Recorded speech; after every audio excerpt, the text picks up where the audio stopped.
Kemudian panel kita yang ketiga ialah Encik Kiridaren Jayakumar, seorang aktivis yang sangat popular di kalangan belia, ya, selalu memperjuangkan isu kemanusiaan dan sebagainya. Saya pun nak kenal lagi lah tentang bibliofile nanti. Mungkin Encik Kiridaren boleh perkenalkan lebih lanjut. Okey, jadi tanpa melengahkan masa lagi, saya ingin meletakkan skop kita terus kepada perbincangan pada hari ini. Perbincangan hari ini sebenarnya santai je. Kita akan bersembang pada dalam musim Merdeka ini. Okey, Merdeka kali ini sama macam Merdeka tahun lepas. Merdeka tahun lepas paling kurang adalah sedikit perubahan cuaca dalam musim COVID. Tapi di ambang Merdeka tahun ini kita menyaksikan peningkatan dalam angka kes positif COVID-19 sampai melangkau 1 juta. Walaupun kerajaan telah melaksanakan Perintah Kawalan Pergerakan PKP selama beberapa bulan, rakyat semakin marah dan kemarahan mula memuncak apabila semakin ramai hilang pekerjaan. Ada di kalangan mereka yang mula berputus asa menghadapi tekanan mental dan sebagainya. Dari satu sudut lain, ibu bapa muda harus bekerja dari rumah, bergelut dengan anak kecil yang juga memerlukan perhatian ketika pusat asuhan tidak dibuka. Sementara itu, anak-anak lain yang terlibat dengan proses pembelajaran atas talian juga dilihat kebosanan dan hilang tumpuan. Di peringkat institusi pengajian tinggi, para siswazah turut mengalami kemurungan kerana bebanan akademik terasa berganda dalam mod pembelajaran yang baru. So ini senario yang kita sedang hadapi sekarang ni. Dalam musim kemerdekaan, macam tak best je kan, merdeka nak sambut tapi di dalam suasana pandemik. Sebab itu kami membawakan tajuk pada hari ini, Merdeka dalam Pandemik.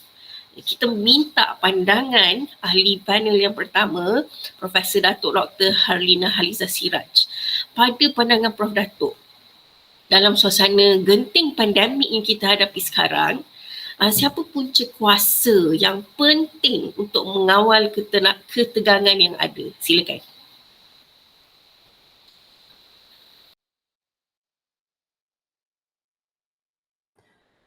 Okay, bismillahirrahmanirrahim. Assalamualaikum warahmatullahi wabarakatuh.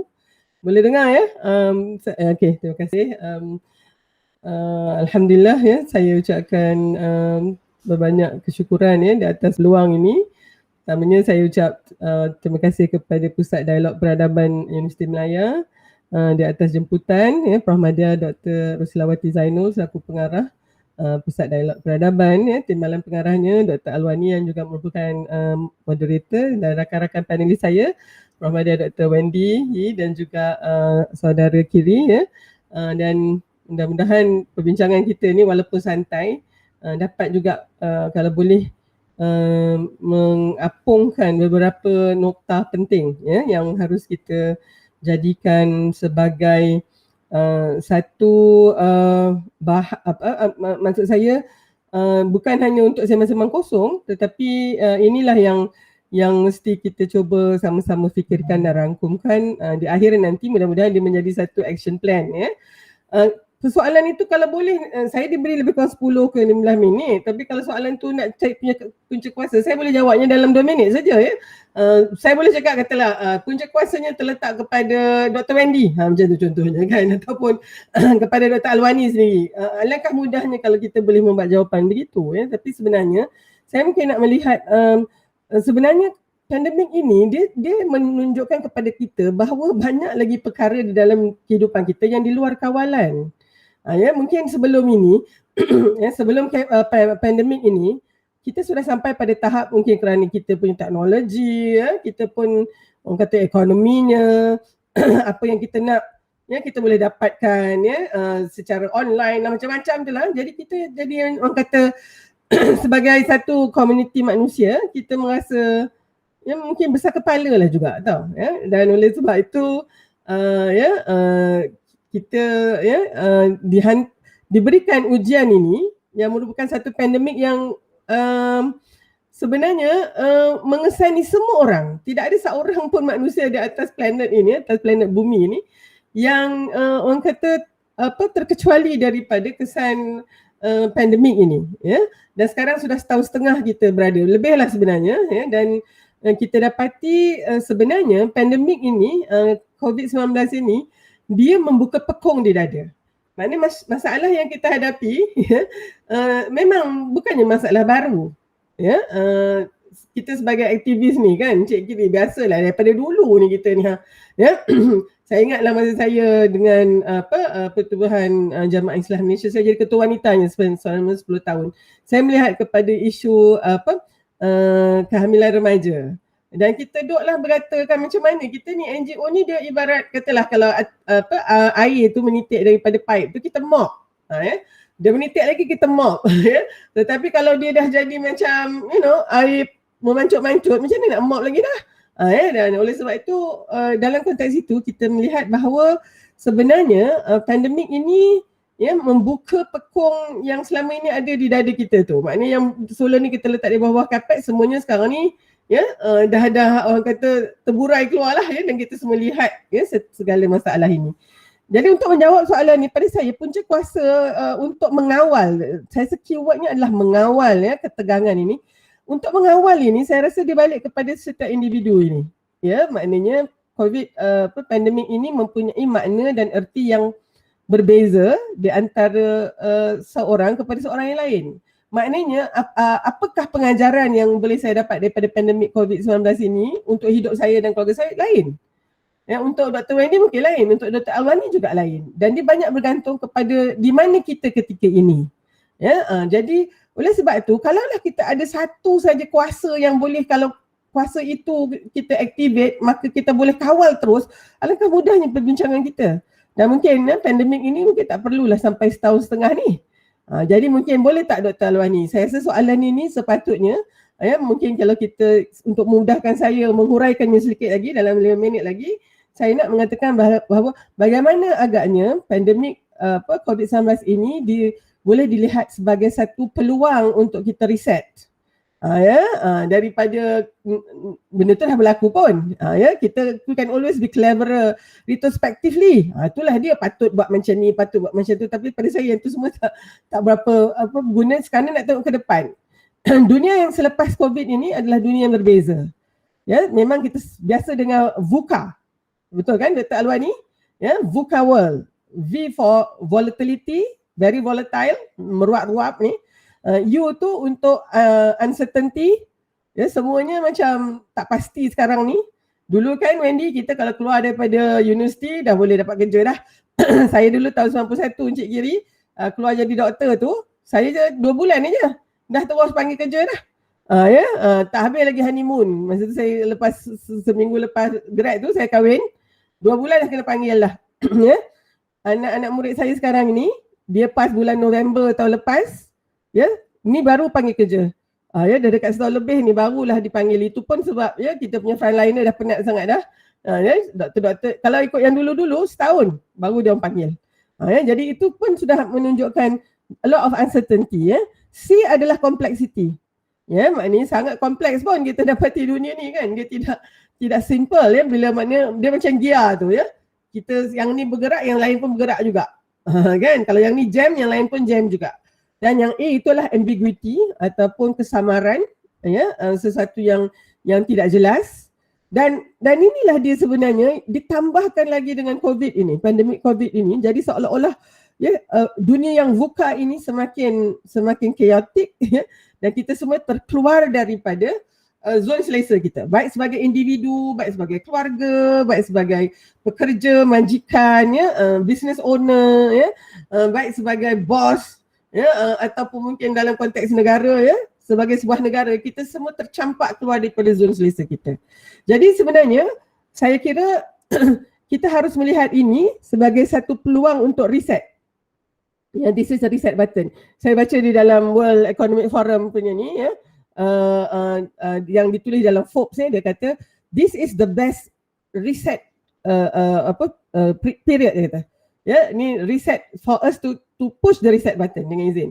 Jadi kita perlu reset. Lepas ni nanti saya akan bagi peluang pula pada Wendy dengan Kiri. Saya tak nak saya nak dengar juga daripada dia orang pula kan Jadi kita kena reset ya, dan sebenarnya pandemik COVID ini menjadi satu disruptor. Ya, kalau siapa yang membaca tentang disruption theory, ya, kita memang kena disrupt supaya kita boleh dapatkan, sebenarnya banyak benda selepas kena disrupt tu dia jadi lagi baik, kan? Jadi ini adalah the greatest disruptor of all time, supaya VUCA kita tadi menjadi VUCA juga, Dr. Alwani, tetapi V itu sekarang menjadi vision. Ya, maknanya daripada kita terlalu volatile, tak tahu nak buat apa, kita menjadi visionary, dan kita punya vision itu kita letakkan di dalam V yang satu lagi, virtuous, ya, mana penuh dengan nilai-nilai. Betul kan Cik Giri? Kita agaknya banyak benda yang kita hadapi hari ini dari sudut masalah sosial adalah kerana nilai kita tu, ya, akar tunjang kita tu. Saya terbaca satu kata-kata, saya tak ingat dari siapa, tapi dia kata 2 hadiah paling penting kita berikan kepada anak-anak kita dan generasi akan datang adalah, ya, 1 sayap, tapi jangan lupa hadiah yang kedua adalah akar. We cannot just give them wings, but we must also give them roots. Ya, jadi wing tu adalah macam alat untuk mereka terbang lah. Sekarang ni pula digital ni macam-macam lah. Anak kita dalam rumah tu dia dah pergi Alaska dah. Ataupun dia dah mungkin pergi ke one of the Samoan Island, ya. Tetapi jangan lupa kita juga perlu letakkan akar tunjang untuk anak-anak kita tu berdiri, ya, dan itulah yang dinamakan sebagai the virtues, ya. Jadi V itu sekarang adalah vision dan juga virtuous. Okay. U itu, ya, adalah understanding. Maknanya kita kena ambil masa untuk memahami apa yang berlaku ni. Ya, memahami, saya tengah baca buku Farid Zakaria, ya, 10 lesson for a post-pandemic world. Ya. Dia mengatakan bahawa kita selalu kena, sebelum ni kita kata, kan Wendy, kita kata let's think big macam tu. Dia, Zakaria kata, now we have to think small because virus tu sangat kecil tetapi kesannya sangat besar. Ya, okay. So we must make time to understand, Alwani. And itulah dia pusat dialog peradaban ni. Saya harap lebih aktif untuk memberikan ruang manusia faham apa yang sedang berlaku sebenarnya, ya. Dan C itu adalah clarity, iaitu kejelasan, ya, dan juga di situ adalah compassion juga. Ya. Saya dapati compassion ni rupanya, Alwani, ni sebagai seorang yang kuantitatif, saya lebih, bila ada diagram tu saya melompat lah kan, ya. Saya selalu nak cuba faham antara simpati dengan empathy. Empathy tu kita tahulah, ya. Rupanya simpati ni is macam pity juga kan. Itu emosi, kesian gitu, itu simpati. Tetapi bila simpati itu ditambah dengan thought, cognition atau intelligence, dia menjadi empathy. Sebab ketika ini orang yang kesian tadi dia masuk kat dalam kasut orang tu, ya, saudara kiri, dan akhirnya dia rasa empathy. Dia faham, ya, dia validate ni emosi ni. Tetapi bila yang itu ditambah pula dengan action, Alwani, dia menjadi compassion. Dia menjadi satu behavior, satu kata buat, ada satu tingkah, ya, satu tingkah laku yang ada compassion. So itu C. Ada juga yang mengatakan communication, ya. Of course pada saya clarity tu of course antaranya dalam communication. Dan A yang akhir tadi ambiguous menjadi agility. Now agility ni mungkin kita tak selalu dengar sebelum ni, agility, ya. Jadi rupanya dia diambil dari perkataan agile, dan agile ni rupanya, Alwani, saya satu lagi kegemaran saya membaca tentang haiwan, ya. Animal Kingdom really amaze me. Jadi saya ada satu, ya, dokumentari dia tentang haiwan di atas kanopi, di lapisan kanopi hutan hujan tropika. Rainforest ni yang ada kanopi, ya, dan kanopi yang lebih kurang 20-30 meter daripada lantai hutan itu sebenarnya adalah satu kehidupan yang berbeza tu. Ya, haiwan di situ adalah, ya, of course monyet dan yang khas duduk di situ, dan mereka ni tak pernah jatuh, ya, Alwani. Ya, duduk kat atas tu lah, kan. Ada juga ular, ada juga yang seperti musang, yang kita kata apa tu, yang foxtail tu, yang dia boleh, bila dia spread tu dia boleh, ya. Sifat, salah satu sifat yang khas kepada haiwan di canopy ini adalah agility. Mereka mempunyai agility atau ketangkasan. kelincahan di mana apabila kadang-kadang tu bila dia nak bergayut daripada satu ranting ke satu ranting lagi tu, ya Wendy, kadang-kadang dia terpegang ranting yang mati atau mungkin terpegang ranting yang kecil ya yang membuatkan dia tak dapat menampung berat dia, maka dia jatuh. Tetapi ya Allah takdirkan mereka ni ada agility. Dia dengan segera sepantas kilat akan bergantung kepada ranting yang sebelah lagi. Dan itu yang menyebabkan mereka terselamat daripada terhempas ke bawah lantai hutan tersebut. Itulah yang patut ada dalam kita hari ini. Hari ini kita kena COVID ya, kita memang semuanya tercampak daripada zon selesa kita. Ya, kalau dalam kapal kita ni kita macam tercampak keluar ke dalam air tu, ya, tengoklah siapa boleh berenang. Ya, kalau tak berenang kita lemas. Kalau tak lemas pun kita rasa sangat cemas, sebab lemas dan cemas tu dia sama. So dari mana kita nak dapat pelampung ni? Atau bolehkah kita naik balik kat kapal kita tu? Ya, jadi agility itu satu penting. Maka kita boleh lupakan tentang punca kuasa, tetapi tanggungjawab kita semua sebagai individu, sebagai keluarga, sebagai masyarakat, sebagai negara, sebagai satu dunia untuk daripada dunia yang VUCA itu kepada dunia yang VUCA yang tadi itu, dan kita memerlukan kepantasan untuk melakukannya, ketangkasan untuk melakukan perkara tersebut ya. Oleh sebab itu kan kita selalu kata it's okay, we are in the same boat. Tapi sebenarnya bukan ya, kiri. We are on our different boats but we are in the same storm. Ya. Jadi kalau kapal tu kapal yang kuat, insya-Allah bolehlah lalui pandemik ni. Tapi kapal tu kalau kapal yang lemah, kapal yang memang mudah sangat nak terhempas itulah juga. Tapi siapa yang kapal kuat ni kena extend dia orang punya help lah ya kepada kapal-kapal lain tu. Ya, because siapa yang anak-anak kapalnya berada sekarang di dalam air tu, kita kena tolong ya untuk paling tidaknya selamatkan mereka dan tidak menjadi korban kepada pandemik ini. Saya berhenti di situ dulu Alwani untuk bagi laluan kepada Wendy dan saudara Kiri. Silakan.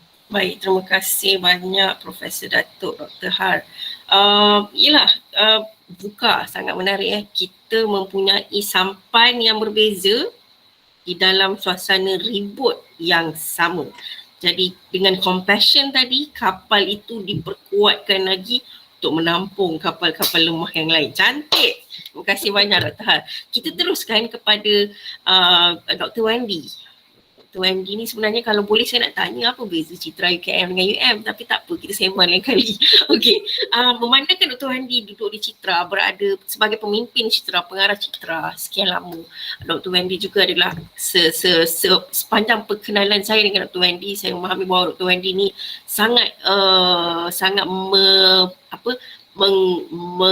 menginspirasikan suatu pendidikan yang berkualiti, inklusif dan sebagainya.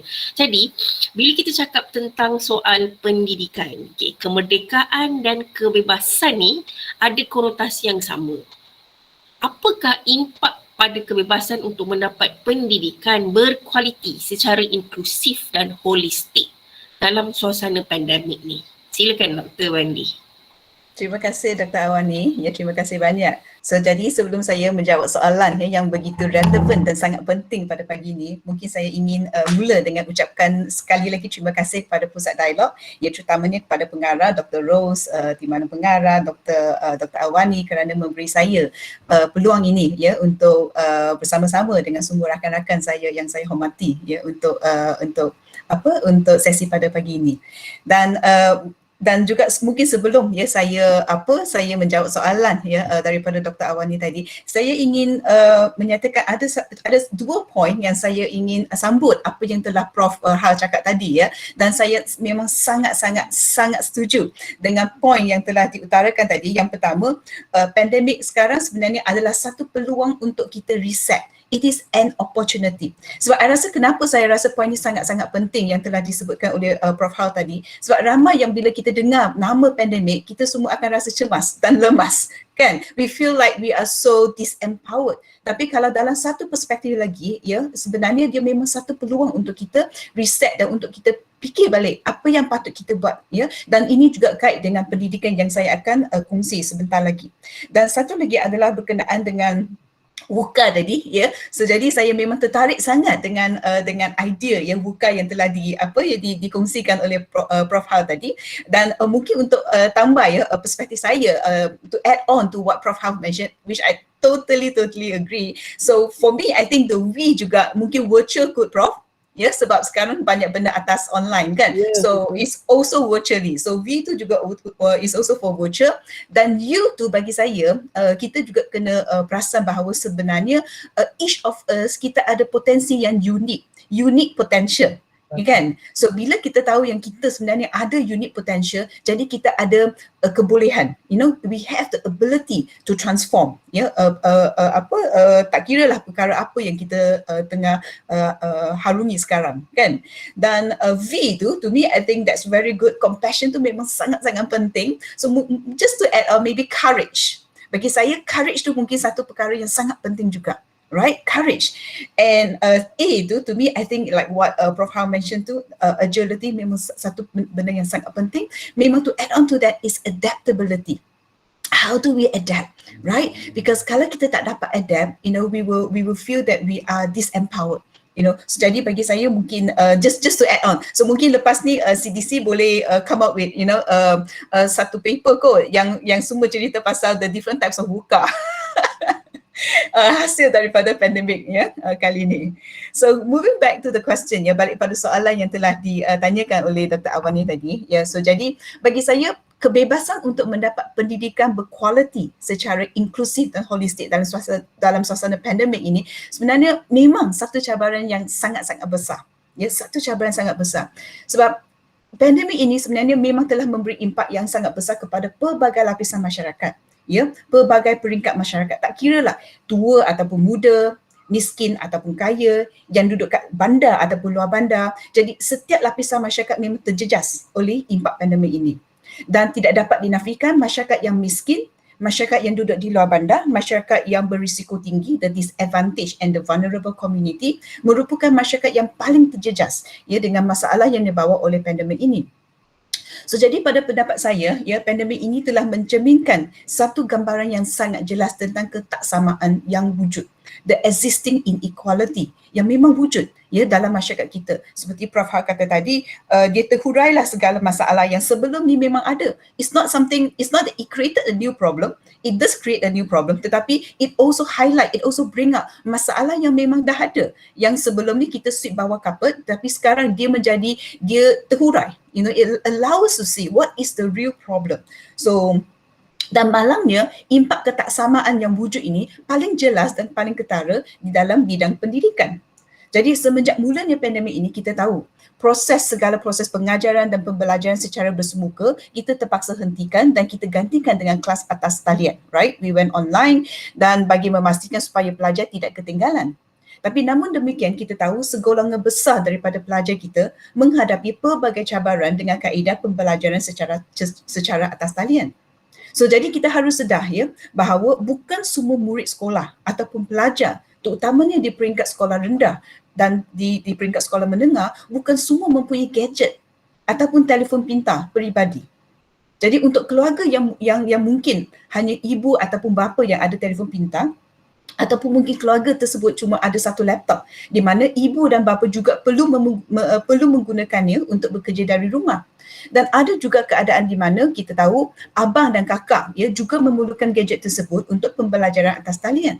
So jadi dalam keadaan yang serba kekurangan ini, pelajar daripada keluarga yang miskin memang tidak dapat meneruskan pembelajaran mereka dengan lancar. Mereka tiada kemampuan untuk membeli gadget baru.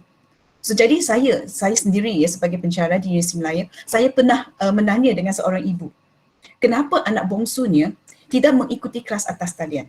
Saya tanya dekat ibu tu.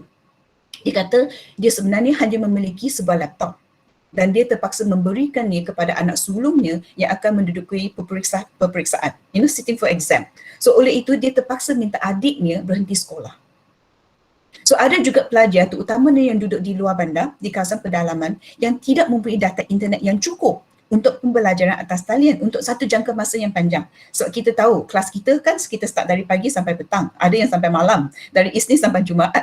So walaupun ada data pun saya rasa memang data tu tak cukup. Dan ada pula yang tidak mempunyai capaian internet langsung sehingga kan mereka terpaksa memanjat pokok ataupun mendaki bukit untuk mencari isyarat internet untuk meneruskan kelas mereka. So I think all these things memang kita dah pernah baca dalam surat khabar kita, right? Dan selain daripada itu, saya sendiri juga mengenali beberapa orang guru yang berusaha untuk mencari jalan penyelesaian secara kreatif untuk mengatasi masalah supaya pelajar tidak ketinggalan dalam pembelajaran akibat ketiadaan internet ataupun gadget. So jadi apa yang mereka telah lakukan bagi saya memang kreatif lah. Ya, mereka menggunakan platform yang lain yang tidak memerlukan data internet yang tinggi. Mereka menggunakan Telegram, mereka menggunakan WhatsApp dan mereka menghantar nota kepada pelajar, ya, dan latihan untuk pelajar mereka. Walaupun cara ini memang kreatif ataupun kita kata cara alternatif, tetapi kita tahu cara ini sebenarnya masih tidak dapat menyelesaikan masalah secara inklusif ataupun holistik kepada pelajar yang masih tidak dapat berinteraksi dengan guru, ya, untuk menanyakan soalan kepada guru jika mereka ada yang tak faham, ya. So jadi bila student kita baca nota yang kita bagi itu, mungkin ada latihan yang dia kena buat. Kalau dia tak faham, memang tak ada peluang untuk budak kita berinteraksi. So jadi ada juga kekangan dalam aspek ini. Dan selain daripada keboleh capai internet, ya, akibat pandemik, yang akibat mereka yang duduk di luar bandar tu, ya, mereka terpaksa belajar atas talian. So jadi memang selain daripada masalah keboleh capai internet, masalah kekurangan gadget, sebenarnya ada juga pelajar yang terpaksa berhenti sekolah untuk menolong keluarga mencari nafkah hidup. Memang ada, ya, mungkin sebab ibu ataupun bapa mereka hilang pekerjaan akibat pandemik. Ada yang telah jatuh sakit dan ada yang telah meninggal dunia disebabkan pandemik. So jadi budak ni, yang terutama anak sulung tu, terpaksa, ya, berhenti sekolah untuk mencari nafkah hidup. So jadi saya sendiri sebagai pensyarah, ya, dalam pengalaman saya mengajar pelajar saya juga mendapati bahawa student saya ramai juga yang tidak dapat mengikuti kelas saya dengan sempurna. Kadang-kadang line mereka terputus-putus. Dan pelajar saya juga berasa frust, ya, sebab bila dia tak dapat dengar apa yang saya nak sampaikan, saya pun tak dengar apa yang dia nak sampaikan, ya, especially bila kita ada perbincangan di dalam kelas. So jadi keadaan menjadi sangat susah, ya. So jadi bila saya tanya dekat student tersebut, saya tanya, you duduk kat mana? Memang benar, memang betul. Dia duduk di kawasan luar bandar di negeri Sabah. Ya, so jadi untuk keluarga yang miskin, ya, keluarga yang duduk di luar bandar, keluarga yang mempunyai ramai anak bersekolah, keluarga di mana ibu bapa yang hilang sumber pendapatan akibat pandemik dan komuniti yang terpinggir, impak pandemik ini, ya, terhadap pendidikan mereka memang sangat ketara. Ya, dan saya ada lagi seorang pelajar saya, ya, yang tidak menghadiri kelas saya berturut-turut selama 3 hingga 4 minggu. Jadi bila saya tanya dia, bila dia masuk kelas saya pada minggu ke-5 ke-6 tak silap saya tanya kenapa ya tak datang kelas, dia kata dia terpaksa jaga ibu dia yang sakit di hospital. Nak buat macam mana? Kan? Dan ada lagi seorang pelajar saya yang tak hantar tugasan, yang tak dapat buat pembentangan, dan kelas pun kadang-kadang ada, kadang-kadang tak ada. So jadi akhirnya tak ada pilihan, kita terpaksa menggagalkan pelajar ini. So jadi bila saya sekali lagi tanya pelajar ni kenapa, dia kata dekat rumah hanya ada satu laptop dan kakaknya kena guna laptop tu, dan dia terpaksa tinggalkan assignment, tinggalkan pembentangan dan semuanya, dan akhirnya dia memang gagal. Dia terimalah hakikat yang dia gagal, tapi lepas tu dia jadi murung. Dia murung kerana dia terpaksa mengulangi subjek tersebut. So jadi apa yang saya nak sampaikan di sini sebenarnya kita tahu, orang kata tip of an iceberg. Memang ramai lagi murid sekolah termasuk pelajar universiti yang terjejas akibat pandemik ini.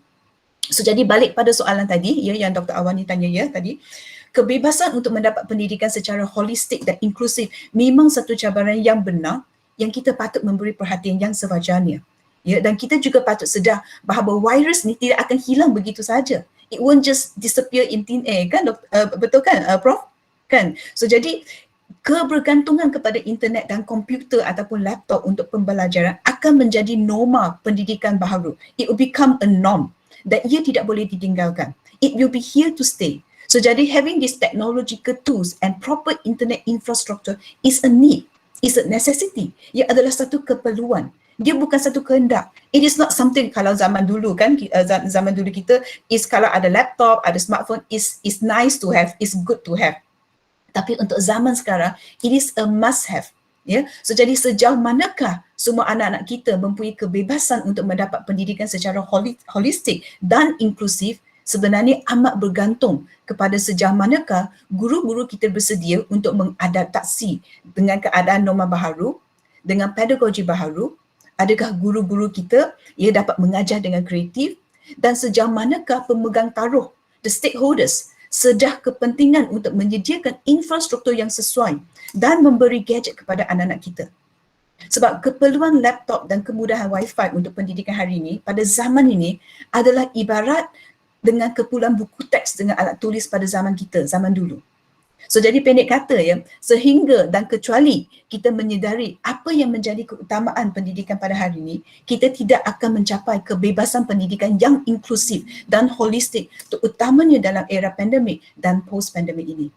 So inilah ya, so this is just my sharing, Dr. Awani. Ya, setakat inilah saya berkongsi. Terima kasih. Terima kasih banyak Dr. Wandi. Risau saya, tapi tak apa, kita ada round nombor 2. Kita akan tanya macam mana cara nak menyelesaikan. Itulah nampak gayanya banyak sebenarnya guru-guru lebih perlu agility dan adaptability tu kan untuk bersifat rahmah, compassion tu kepada, terutamanya kepada pelajar yang terlibat. Ya, itu adalah satu perkara yang tidak dapat dielakkan dan sangat penting untuk Dr. Wendy tadi mengemukakan beberapa pengalaman-pengalaman penting dan menyatakan dengan penuh tegas, dengan penekanan bahawa ini adalah isu yang perlu diberi perhatian oleh pihak-pihak yang bertanggungjawab, kita semualah sebenarnya. Okey, saya teruskan soalan kepada Encik Kiri. Okay, sebelum Encik Kiri menjawab soalan, boleh tak cerita sikit pasal projek The Bibliophile tu? Macam menarik je. Belakang tu saya nampak buku-buku banyak dan saya tahu sebenarnya memang ada kaitan dengan buku. Cuba ceritakan sikit sebelum saya teruskan kepada soalan. Baik. Sebenarnya yang tu yang di sebelah kiri tu buku saya. Okey, sebelum tu minta maaf. Selamat pagi kepada Dr. Rosilawati, Dr. Wendy, Dr. Halina dan semua pendengar dan juga host, tidak melupakan host Cik Halwani. So sebenarnya saya seorang penjual buku dari tahun 2016 tapi more lagi serius pada 2018, proper company and all that. So kini saya menerbitkan buku-buku dari luar negara dalam bahasa Malaysia, dalam bahasa Melayu kita. So ini yang buku ni saya to be read list saya. So itulah. Okey, menarik tu. Okey, sebagai seorang yang bergiat juga sebagai aktivis selain daripada buku di dalam masyarakat, okey, saya difahamkan saudara juga Cik Kirin juga terlibat secara aktif untuk bercakap tentang isu kemanusiaan dan sebagainya. Jadi saya nak tahu apakah komen Cik Kiri tentang ekonomi rakyat Malaysia yang agak tenat sekarang ni? Benar ke tidak? Tak tahulah soalan tu valid ke tak kan. Jika benar, apakah langkah paling berkesan untuk kita atasi isu ini dalam suasana merdeka dan kesatuan bangsa Malaysia? Silakan. Terima kasih Cik. Okay. Sebenarnya dari sisi kemerdekaan, sebenarnya saya teringat lagi tahun lepas ada seorang kata what if bulan 8 tahun lepas, dia kata what if next year pun macam ni. Masa tu saya kata tak mungkin kot, setahun lagi, dah setahun kan, because memang expected February March tahun ni akan selesai, bukan selesai tetapi kurang dengan mendadak. Tetapi lepas tu ia naik dengan tanpa kawalan sampai terpaksa lockdown pada bulan Mac. Okay, so sebenarnya di ruang Twitter, sebenarnya satu lagi saya ingin membetulkan, saya rasa saya belum lagi aktivis yang popular atau aktivis yang serius sebab saya sedikit sibuk dengan buku, bisnes buku dan sebagainya, tapi saya cuba menyuarakan pendapat. So itu pun satu aktivism tapi from social lah, from media sosial lah. Okay. So sebenarnya di ruang Twitter, di Facebook pun ada tapi sangat kurang. Sebenarnya sudah ada berbagai tindakan daripada masyarakat. Tindakan daripada kaum belia dan mungkin 30-an atau 40-an untuk membawa isu-isu semasa. Mungkin untuk orang lain dia seolah menyalahkan kerajaan, tetapi ia melebihkan fokus pada kerajaan untuk berfokus pada masalah-masalah kemiskinan dan juga masalah-masalah sosial dan sebagainya, contoh pendidikan. Biasanya masyarakat kita, kebanyakan negara pun lain, sama, dalam aspek ni. Kewangan, pendidikan, kesihatan, mungkin beberapa benda, mungkin dua yang asas. Yang ni, tiga ni, kalau masyarakat rasa hak mereka pada tiga benda ni dah hilang atau kekurangan, ada kekurangan, mereka akan memberontak. So sebenarnya dari segi ekonomi, menjawab soalan tadi, sebenarnya memang kerajaan sudah kata EPF, mengambil EPF dan kemudian bantuan dan sebagainya, tetapi masalahnya ia tak cukup lagi. Lebih banyak inisiatif yang boleh kata inisiatif yang mudah, contoh di KL, saya pun di KL sekarang, kedai di PJ. So di KL sesiapa yang ingin berniaga boleh membuka warung atau gerai, meja pun boleh. So saya nampak ada orang jual jagung, ada orang buat yang beads, yang rantai, kalung kan, something like that. Yang ni semua anak-anak buat saya rasa. So mak dia jual.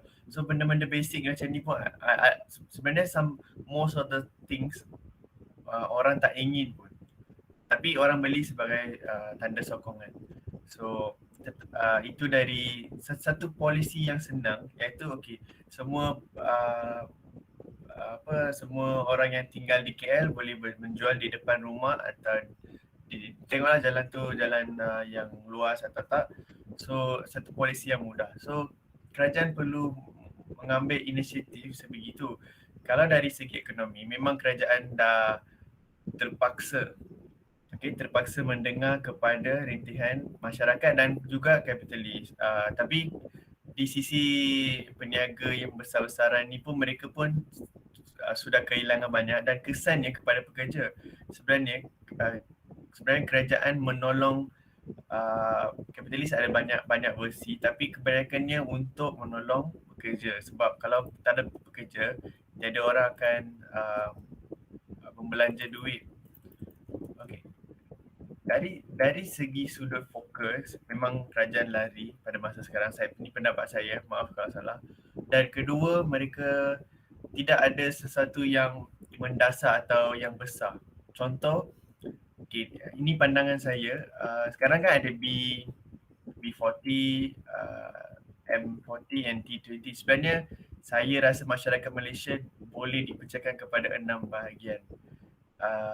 Saya suka yang paling terakhir, saya panggil dia F, mungkin F20 maybe, Fakir 2020. So yang ni kalau kerajaan tu boleh pump maybe I don't know like 10 billion kepada orang yang paling miskin di negara kita, tak kira lah semua bangsa kan.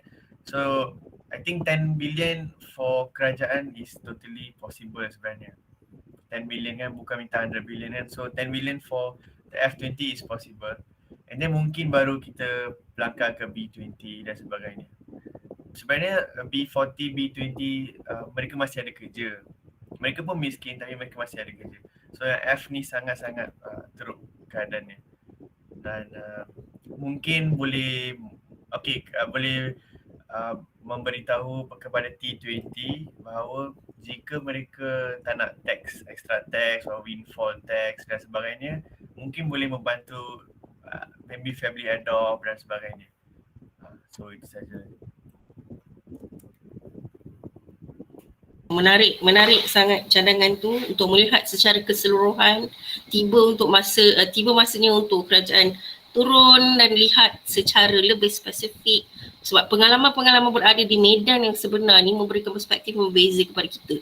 Tak sangka sebenarnya lebih daripada B20 tu ada lagi, B40, B20 tu ada lagi golongan F20. Thank you for coining the word Fakir 20. Maknanya memang tak ada pekerjaan. Golongan mengambil zakat yang betul. Dan macam tak ada kesudahan kan golongan ni, sebab pekerjaan dah hilang, langsung tak ada pekerjaan, kemudian tak ada cara nak menyelesaikan masalah tu lagi, terbelenggu. Ini yang kita takuti lah sebenarnya. Terima kasih banyak pandangan tadi Encik Kiri. Kita teruskan, kita tiba ke pusingan kedua. Saya nak memulakan pusingan kedua ni dengan Dr. Wendy lah. Tadi kita sambung sembang tadi. Kita risau tentang keadaan pendidikan yang berlaku di kalangan masyarakat. Kadang-kadang sejujurnya saya mengharapkan ada ketikanya proses pendidikan ni pause sebentar untuk melihat perkara yang lebih basic di dalam masyarakat tentang nyawa, tentang keberlangsungan hidup dan sebagainya. Kalaulah dapat buat benda macam tu kan. Tapi itulah dia, kita wallahualam macam mana nak cakap pasal benda ni, perasaan bercampur bau. Apa? Saya cuma nak tanya soalan yang lebih ringkas. Apakah cara sebenarnya untuk kita mengurangkan atau mengatasi tekangan dalam pembelajaran semasa musim pandemik? Ya, terima kasih. Ya, terima kasih Dr. Awani. Memang banyak ya, dia memberi kita banyak peluang untuk berfikir. Ya, macam tadi balik pada poin yang pertama yang Prof Hao mention tadi, peluang untuk kita reset. So jadi dalam aspek pendidikan saya rasa memang satu peluang yang sangat-sangat baik untuk kita fikir balik. Apakah matlamat objektif utama sebenarnya pendidikan ini? Adakah hanya untuk mengejar kekayaan, mengejar material, mengejar kapitalisme? So apakah sebenarnya? So jadi untuk kita lihat balik ya, reset balik button pendidikan ni, saya rasa memang dah sampai waktunya. Ya, sebab kita dah lama berapa tahun ya kita dalam pendidikan ini dan kita juga kerap dan sering mendengar banyak ya problem ataupun mendengar sering banyak komplain yang berkenaan dengan pendidikan di negara kita. So jadi kalau kita berbalik pada soalan tadi, ya sebenarnya berkait dengan pandemik ini. So daripada apa yang saya kongsi tadi tentang apa yang telah dibawa oleh pandemik ini, supaya kita dapat lihat memang susah untuk kita mewujudkan pendidikan secara inklusif dan holistik. Ya, so jadi antara perkara yang kita kena lihat sekarang ataupun cara-cara untuk mengatasi ini just my humble opinion lah ya, beberapa pandangan saya. So yang pertama saya rasa pemegang taruh against stakeholders seperti kerajaan, kementerian-kementerian perlu bekerjasama ya dengan badan-badan ataupun agensi telekomunikasi yang berkaitan seperti Telekom, seperti Maxis, Celcom dan sebagainya. Jadi mereka perlu berusaha bersama-sama untuk menyediakan perkhidmatan internet untuk diberikan kepada penduduk di kawasan luar bandar. Kenapa saya nak menekankan di sini? Sebab seperti apa yang saya sebutkan tadi, having internet infrastructure, internet connectivity, dia bukan is not kehendak, it's become a basic need. So jadi basic need tu kita kena atasi. So jadi kawasan luar bandar dan kawasan pedalaman yang tiada internet patut diberi keutamaan untuk mewujudkan infrastruktur internet supaya pembelajaran semasa musim pandemik dan post-pandemik ini tidak terjejas. Seperti yang saya sebutkan tadi juga, virus ini tidak akan disappear. It will be here to stay. So jadi how do we prepare ourselves supaya kita dapat hidup bersama, coexist dengan perkara tersebut tanpa menjejaskan pendidikan anak-anak muda kita. Ya, so jadi ini merupakan langkah yang sangat wajar untuk mengatasi ketaksamaan dari segi pembangunan infrastruktur internet. Dan untuk kawasan bandar pula, ya kawasan yang ada internet seperti di kawasan bandar, pihak kerajaan dengan kementerian serta agensi telekomunikasi yang berkaitan juga perlu berusaha untuk memastikan kebolehcapaian internet yang stabil. Kerana kalau kebolehcapaian internet yang tidak stabil, ia juga akan menjejaskan kualiti pembelajaran juga. Sebab di kawasan inilah terdapat trafik penggunaan internet yang sangat tinggi, right? Dan cara kedua, ya pandangan saya adalah untuk mengurangkan ataupun mengatasi kekangan dalam pembelajaran dalam musim pandemik ini adalah pihak sekolah perlu mengenal pasti tahap kebolehcapaian internet dan keberadaan gadget bagi setiap murid di dalam kelas dan di seluruh sekolah. Sebab dengan adanya maklumat ini, pihak sekolah, guru-guru di sekolah dapat merancang dan menentukan kaedah yang paling sesuai untuk meneruskan pembelajaran pelajar. Ya, maksudnya daripada maklumat yang diperolehi, data-data ya berapa ramai yang ada internet, berapa yang tak ada dan sebagainya. Jadi pihak sekolah dan guru-guru boleh menentukan sama ada ia sesuai untuk menjalankan kelas atas talian untuk semua pelajar ataupun kita sepatutnya menjalankan kelas hybrid ataupun kita patut menjalankan kelas alternatif untuk segolongan pelajar yang mungkin langsung tidak mempunyai gadget ataupun capaian internet. Sebagai contoh ya, jika terdapat pelajar yang memang tidak mempunyai gadget ataupun internet, maka kaedah alternatif seperti kaedah konvensional perlu dilaksanakan. So walaupun budak tu sepatutnya berada dalam kelas yang sama kalau di sekolah, tapi kita kena sedar kita tak boleh menggunakan kaedah yang sama sekarang. So jadi ada segolongan pelajar kena guna online, segolongan pula kena buat konvensional. So jadi pihak sekolah boleh post ya, kalau kita guna cara konvensional contohnya, pihak sekolah ataupun guru boleh menghantar bahan pengajaran kepada pelajar. Guru-guru boleh rekod pengajaran mereka menggunakan voice message dalam SMS ataupun WhatsApp supaya pelajar yang membaca nota ataupun bahan pengajaran tersebut dapat mendengar penjelasan daripada guru dengan suara yang direkodkan. So, jadi pelajar boleh menanya soalan kepada cikgu dengan menggunakan cara yang sama. So bagi saya, kreativiti adaptasi ini sangat penting untuk mengelakkan pelajar supaya tidak ketinggalan. So jadi kita harus sedar bahawa pelajar kita datang daripada latar belakang yang berbeza, yang pelbagai. So jadi pihak sekolah tidak boleh menggunakan hanya satu kaedah sahaja untuk pengajaran dan pembelajaran. So I think this is a new pedagogical approach yang kita kena sedarlah dari pihak sekolah.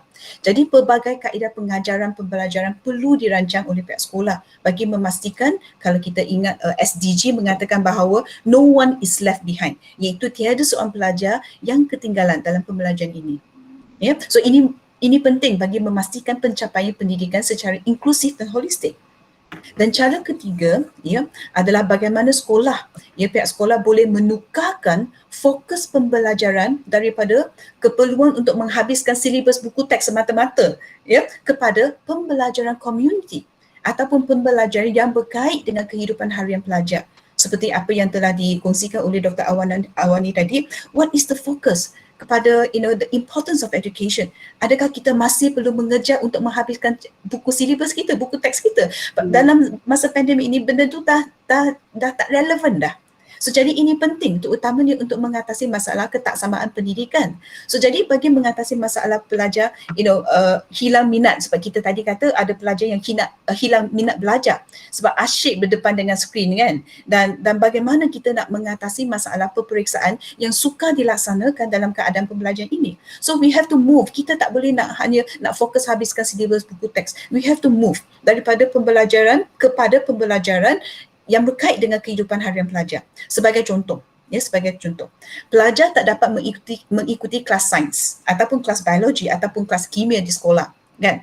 Tetapi cikgu ataupun guru sebenarnya boleh mencadangkan beberapa aktiviti yang berkait dengan sains di mana pelajar boleh buat di rumah, buat di dapur, ya, membuat pemerhatian apa yang mereka lakukan di dapur ataupun di rumah, projek ataupun eksperimen. So benda-benda yang ada di rumah kita, ya, benda-benda yang ada di dapur kita, di halaman rumah kita sebenarnya boleh digunakan sebagai alat pembelajaran. Ya, so jadi bagi saya sebab ilmu sains ini, ilmu matematik, ilmu sains, ilmu geografi, benda-benda ni sebenarnya tidak hanya terdapat dalam buku teks. Benda ni sebenarnya berada dalam benda sekeliling kita. Cuma kita tak perasan. Betul tak Prof Hao? Sebab dalam sains ni kan, sains is everywhere. Kan? So jadi I rasa is something that kita kena fikir. So jadi pelajar kita sebenarnya boleh membuat laporan pemerhatian, ya, dan laporan yang dia buat pemerhatian daripada apa yang dilakukan di belakang rumah dia, di dapur dia boleh post kepada cikgu ataupun budak tu boleh buat rakaman video dan berkongsi dengan cikgu. So tak perlulah kita nak membuat peperiksaan rasmi, kan? So sekadar laporan, sekadar pemerhatian, sekadar portfolio pelajar pun saya rasa dah cukup lah untuk penilaian budak kita. Yang penting is what does the student learn dalam proses tersebut, kan? Dan untuk pelajar yang saya sebutkan tadi, kes yang pelajar terpaksa menolong ibu bapa untuk bekerja ataupun berniaga. So jadi untuk pelajar-pelajar yang terpaksa berniaga, so guru sebenarnya boleh merancang aktiviti di mana pelajar boleh belajar sesuatu yang berkait dengan literasi kewangan. Pelajar boleh belajar sesuatu yang berkait dengan pengurusan kewangan ataupun cara berniaga secara kecil-kecilan. So jadi bagi menggantikan subjek ekonomi, bagi menggantikan subjek perdagangan, perakaunan dan perniagaan di kelas. So jadi secara segala pengalaman yang budak tu laksanakan dalam menjalankan perniagaan, menolong ibu bapa menjual air kelapa ke, menjual pisang goreng ke, itu pengalaman itu boleh menjadikan sebagai pembelajaran secara praktikal bagi pelajar tersebut. Ya, termasuklah mengira untung rugi, membuat akaun dan sebagainya. So it's really about our creativity. Yeah, so another thing is, pelajar kita boleh menggunakan contohlah sisa-sisa yang ada di rumah untuk membuat enzim, ataupun pelajar kita boleh menggunakan botol-botol plastik, kertas di rumah untuk menghasilkan kraft-kraft tangan, that all these things. So jadi sebenarnya semua benda-benda ini adalah yang kita nak fokus. Kalau dekat sekolah kita kata ini adalah pembelajaran STEAM, ya, Science, Technology, Engineering, Arts and Mathematics. So jadi STEAM ini bukan hanya boleh berlaku di sekolah, dia boleh berlaku di rumah juga sebenarnya. So jadi how do we able to use everything resources yang kita ada di kawasan rumah kita untuk guide pelajar kita, ya, supaya pembelajaran masih boleh diteruskan walaupun tanpa gadget ataupun tanpa internet. So jadi yang penting adalah guru dan pihak sekolah perlu kreatif untuk mempelbagaikan kaedah pengajaran dan pembelajaran. So jadi silibus juga boleh fleksibel, ya, dalam keadaan yang serba kekurangan sekarang. So jadi inilah pada pendapat saya adalah beberapa aspek yang kita patut fikirkan, sebab kita tak boleh terperangkap dengan kaedah pembelajaran abad ke-19 ataupun abad ke-20, ya, yang banyak dipengaruhi oleh revolusi industri yang memerlukan sistem pendidikan yang menghasilkan pekerja kilang. Tapi kita sekarang, kita kena beranjak ke abad ke-21. Bila kita beranjak pendidikan ke abad ke-21, sebenarnya kita memerlukan lebih pemikiran kritis, pemikiran kritikal, ya, pemikiran kreativiti. So jadi pengajaran dan pembelajaran memang amat perlu dikayakan dengan elemen pemikiran kritikal dan kreatif ini. So jadi inilah just a few of my humble suggestion. Sebenarnya kita boleh mengatasi masalah tersebut, cuma hanya kita kena menggunakan kreativiti kita dengan lebih supaya tiada seorang pelajar yang ketinggalan disebabkan kekurangan ataupun ketaksamaan yang wujud. Terima kasih Dr. Awani. Menariknya Dr. Wendy, terima kasih di atas cadangan-cadangan yang sangat bernas. Jadi kita dapati daripada jawapan Dr. Wendy dan saranan-saranan tadi, semua pihak harus bekerjasama. Kerajaan bekerjasama dengan internet companies, itu kalau nak guna internet lah. Sekolah juga kena tengok balik pelajar-pelajar yang berkemampuan, tidak berkemampuan, ada gadget, tak ada gadget, internet dan sebagainya. Dan yang paling menarik sekali adalah kreativiti, di mana kita gunakan alam dan segala alat yang ada di sekitar kita untuk mengalami proses pembelajaran tu. Kalau dapat buat ni memang best lah. Saya duk fikir juga macam mana nak ajar pelajar saya next sem kan, berubah sikit supaya saya pun tak lemau dan pelajar pun tak lemau juga. Okey, terima kasih. Jadi kita beralih ke saudara kiri. Okey, sekarang ni soalan ni mungkin kontroversi sikit, saudara kiri. Okey, kita tengok ada beberapa perubahan lah di dalam iklim politik negara kita, dan kebanyakan orang semasa pandemik ini menuding jari ke arah pemerintah. In a way, ya, mereka bertanggungjawab, tetapi yang lebih yang lebih mendukacitakan adalah perebutan-perebutan kuasa yang berlaku. Ada juga yang membantah tentang parlimen yang tidak bersidang, dan sekarang ni ada perubahan pula Perdana Menteri. Fine, itu yang telah berlaku. Tetapi adakah itu semata-mata perkara politik dan pemerintahan, semata-mata perkara yang kita harapkan untuk mengatasi pandemik ini? Jadi saya nak minta pandangan Encik Kiri tentang penglibatan NGO dalam menguruskan pandemik ni, dan macam mana kerjasama di kalangan bangsa Malaysia, bangsa berbilang bangsa Malaysia yang telah wujud. Sila kongsikan pengalaman tersebut. Terima kasih. Alright. Soalan yang tak kontroversi pun sebenarnya, tapi memang kena orang yang jawab tu yang kena terus terang lah. Sebenarnya selain perebutan kuasa dan masalah-masalah perubahan parti semua tu, kebanyakan isu memang saya tak kata rakyat salah, tapi di sini maksud saya kerajaan memang sangat-sangat bersalah sebab tidak berfokus. Tetapi maksud saya adalah saya suka bottom to top approach, di mana masyarakat kita yang memilih mereka. Okey, maksud saya macam mana mereka berubah-ubah, berebut-rebut, yang 222 orang tu pun kita yang pilih kan. Macam mana pun kita nak kutuk, kita yang pilih. So apa yang saya nak ingin mengatakan di sini adalah parlimen tu sebenarnya memang dia wakil kita dalam sistem demokrasi. Dan kalau masyarakat tak berubah kepada orang yang lebih muda, lebih teknokrat, sebenarnya ada satu tanggapan salah kepada wakil-wakil teknokrat dalam kerajaan. Ada je sebenarnya.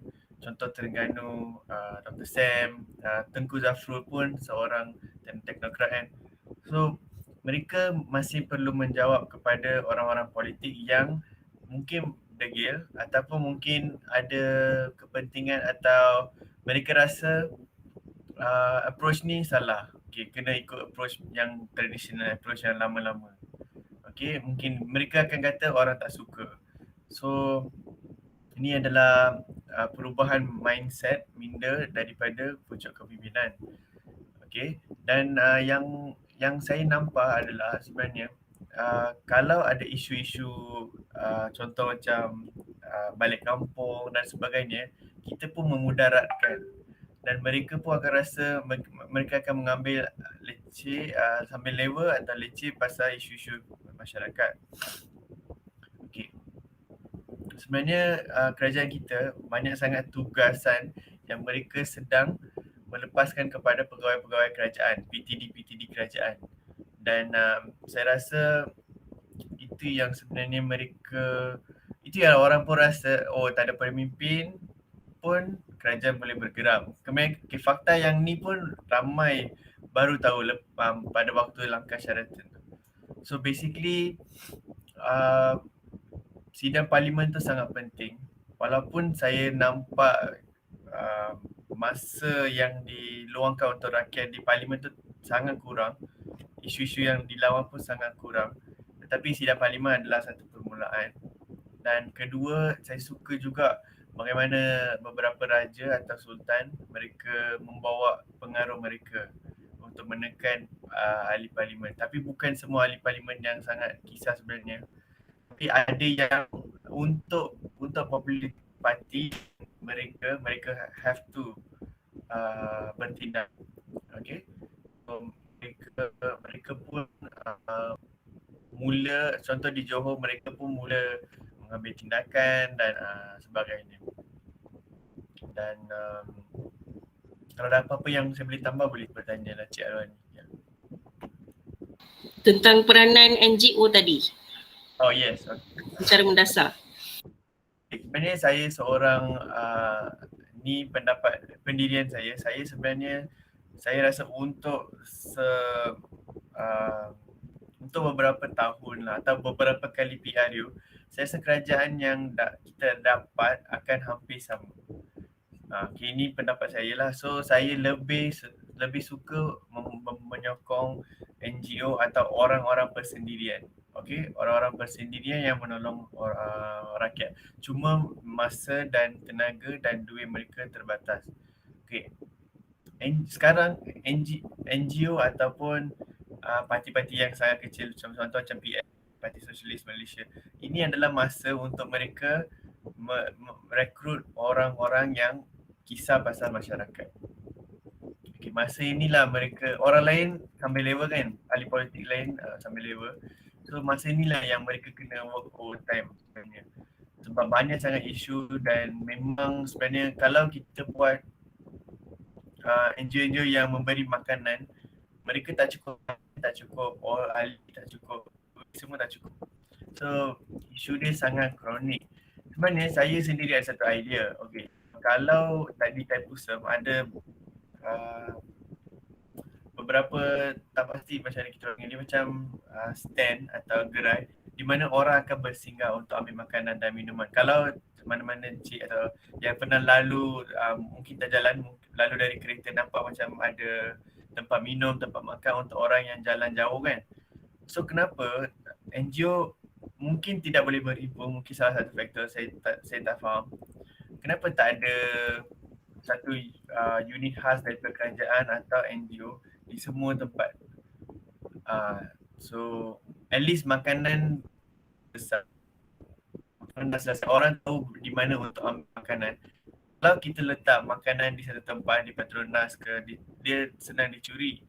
Itu pun satu masalah. Kita bising pasal rasuah, masalah rasuah pada rakyat pun tinggi. Lepas tu letak makanan untuk orang miskin, makanan pun dicuri. So banyak sangat masalah kronik. Masalah ni kalau kita letak makanan di Sweden, Finland, Norway mungkin tak dicuri. So ni dia macam mana 50-50, bukan 50-50 lah, tapi boleh kata 40% sekarang, 40% di rakyat, 60% masalah pada rakyat. Okay, baik. Terima kasih pada pandangan kritis tersebut. Ini adalah kiranya wakil suara belia yang begitu segar dan ya, seperti mana yang kita ketahui, ramai tidak berpuas hati dengan gelanggang perbincangan, check and balance yang ditutup. Macam mana kita nak suarakan, nak mendapat suara rakyat daripada akar umbi untuk diketengahkan dan diperbahaskan peringkat lebih tinggi di peringkat policy makers dan sebagainya. Dan itu adalah isu yang perlu dilihat secara menyeluruh. Keprihatinan tersebut, Malaysia prihatin tetapi mungkin tidak cukup prihatin. Banyak lagi aspek yang perlu dilihat dan diperbaiki. Okey, saya teruskan kepada Profesor Datuk Dr. Harlina Haliza. Okey, soalan saya adalah, ini kita balik pada realiti pergelutan yang berlaku lah sepanjang pandemik, di mana peranan keluarga semuanya berada di dalam rumah. Jadi peranan keluarga sebagai ahli-ahli yang harus memberikan kekuatan antara satu sama lain. Apakah sebenarnya realiti yang perlu kita hadapi di situ? Saya nak minta komen dari segi bagaimanakah isu kekeluargaan semasa pandemik dapat diatasi dengan penghayatan makna merdeka. Silakan Datuk Prof. Terima kasih Dr. Alwani. Saya kira saya mengikuti perbincangan daripada saudara Kiri, Darren dan juga Prof. Madia Dr. Wendy dengan sangat berminat mengenai khususnya tentang pendidikan dan juga dalam konteks kesedaran dan keprihatinan sosial itu. Dia sebenarnya bermula dalam konteks keluarga. Jadi sebelum saya nak menjawab soalan Dr. Alwani, bagaimana agaknya merdeka itu kita terapkan, kita ambil dalam konteks keluarga lah merdeka dalam pandemik itu. Mungkin saya tak dapat nak bagikan hubungan yang terus, dia kena berpusing sikit ni. Jadi pada saya, apa saja yang berlaku di peringkat masyarakat, di peringkat negara, di peringkat dunia, sebenarnya sudah berlaku di peringkat dalam keluarga dulu. Malahan kalau Profesor Hatta dalam buku Falsafah Hidup dia, saudara Kiri ada kan buku tu di bibliofile, saya kira mesti ada. Buya Hamka punya buku Falsafah Hidup kan, dia yang paling penting yang diambil dari situ adalah insan adalah alam kecil dan alam adalah insan besar. Saya rasa itu satu yang sangat simbolik. Maksud dia, apa yang berlaku di dalam diri seorang insan itu adalah fenomena alam tapi di dalam konteks yang kecil. Namun yang alam yang besar ini sebenarnya juga menjadi manifestasi kepada satu manusia tapi yang besar. Jadi kalau kita lihat soalan ini sebenarnya berkaitan. Kalau kita lihat tadi macam yang Kiri katakan, rasuah itu bukan ataupun ketidaktelusan lah kan, disintegrity. Maknanya tidak ada integriti, tidak ada kejujuran. Sebenarnya kalau kita lihat ia berlaku di peringkat atasan, maka hampir pasti ia juga berlaku di peringkat bawahan. Malahan kalau mengikut kata-kata pujangga bijaksana Cina kan, Wendy, korupsi ini ataupun rasuah itu bermula ibarat ikan, dia busuknya di kepala dulu. Itu sebabnya kalau kita beli ikan di pasar basah tu, kita kena tengok insang dia dulu kan Dan saya nak arwah bapak saya cerita, Wendy, kalau misalnya pegawai-pegawai kuasa ni kan, contohnya kita katakanlah yang anggota polis kita di kampung-kampung kecil atau pekan-pekan kecil tu, Dr. Alwani dah ambil rasuah, hampir pastilah maknanya yang di atas pun ambil sebab arwah bapak saya kata keruh di hilir itu sememangnya asalnya daripada hulu. Ya. Jadi kalau misalnya di hulu tu dah keruh, hampir pasti yang ke hilir itu pun keruh juga. Jadi oleh sebab itu kalau kita lihat segala apa yang berlaku di dalam konteks komuniti dunia, sebenarnya itulah juga yang berlaku dalam konteks keluarga. Dan jangan lupa ianya berpunca daripada diri kita sendiri. Jadi oleh sebab itu saya kira apakah kesimpulannya bila kita faham tentang itu, kita sebenarnya boleh mengubah dunia ini dengan mengubah diri kita sendiri. Mahatma Gandhi selalu cakap kan, ya, jadilah perubahan yang kita nak tengok itu di dalam diri kita sendiri, ya. Saya bila jumpa macam saudara Kiri ni kan, seorang pembaca, ya, saya sempatlah juga tengok merchandise bibliofile tu kan, yang memang, ya, sebenarnya reader is a leader and a leader is a reader kan. Tapi saya nampaklah Kiri ni dia memang orangnya lembut saja sebab dia seorang yang suka baca buku kan, dia diam di dalam dunia dia kan, ya. Tetapi di dalam kepala tu macam-macam tu nak kena share tu. Ya. Jadi oleh sebab itu mari kita lihat di dalam diri kita sendiri bahawa pada pandangan saya kita mesti faham dulu tadi bila Wendy sebut kan, kita sebenarnya kena reset and then overhaul banyak betul dalam pendidikan ni kan Wendy. Dan sebenarnya kalau kita tengok Simon Sinek daripada Start With Why, dia kena start dengan why dulu. Maka pada saya kan Wendy, yang paling penting kat sini adalah melihat semula pendidikan ini nak menjadikan manusia tu siapa dan apa. Kan? Dan mungkin pada zaman sebelum COVID ini kita macam masih lagi replicate apa yang 20 abad ke-20 dulu, nak jadikan orang tu doktor, nak jadikan orang tu engineer kan, ya. Sedangkan generasi Z dan generasi Y, saya ingat Kiri lahir selepas tahun 96, saya nak tahu itu saja. Tahun bila awak lahir Kiri? 1992. Okay, alright. Awak masih lagi Gen Y, tapi yang dah di hujung-hujung Gen Y. Tetapi kalau kita lihat Gen Z ni, ya, mereka memang mempunyai idea yang berbeza, ya, mengenai pendidikan. Ya, mereka masih memerlukan credential, tapi bukan tidak lagi credential yang PMR, PT3, SPM tu. Ya, oleh sebab itu dia lebih kepada outcome based.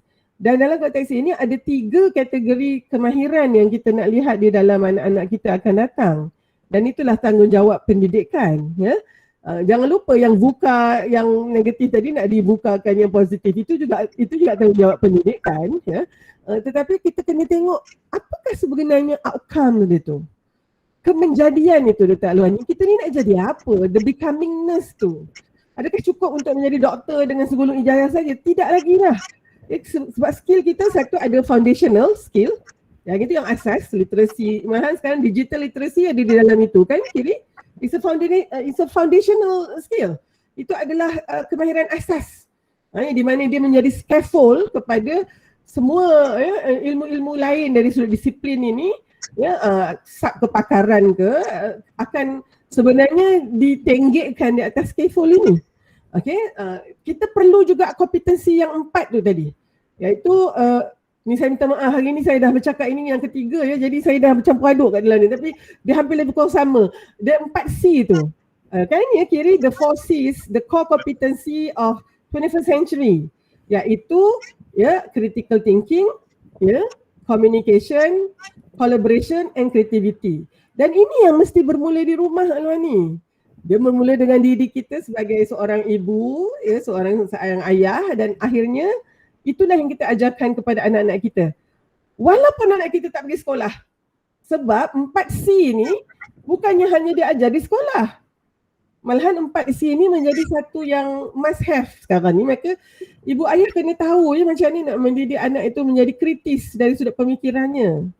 Critical thinking kalau ikut Richard Paul adalah thinking about your thinking process while you are thinking to make your thinking better. Ambil situ.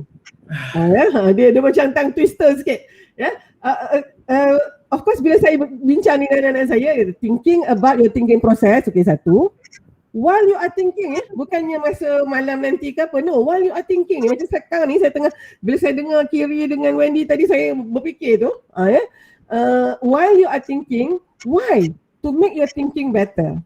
Jadi akhirnya kita menjadi pemikir kritis yang bukan hanya pengkritik saja. Semua dia kritiknya, tapi kalau orang kritik dia tak boleh kan Kiri? Itu bukan critical thinker. Ya, critical thinkers ni dia membuka pemikirannya untuk dikritik oleh orang, ya, dan dia juga memberikan pandangannya kepada pemikiran orang lain begitu kan. Now, saya sebenarnya 4C ni mula-mula saya tengok dia macam itu sajalah, tak ada ya okay, so what.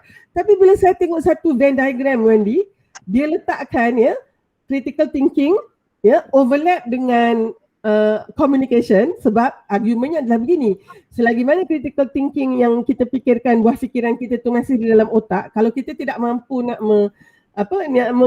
mengkomunikasikannya ya, atau kita tidak mampu menerangkannya kepada orang dalam bentuk apa juga cara komunikasi, maka ia masih lagi menjadi satu idea di dalam otak kita.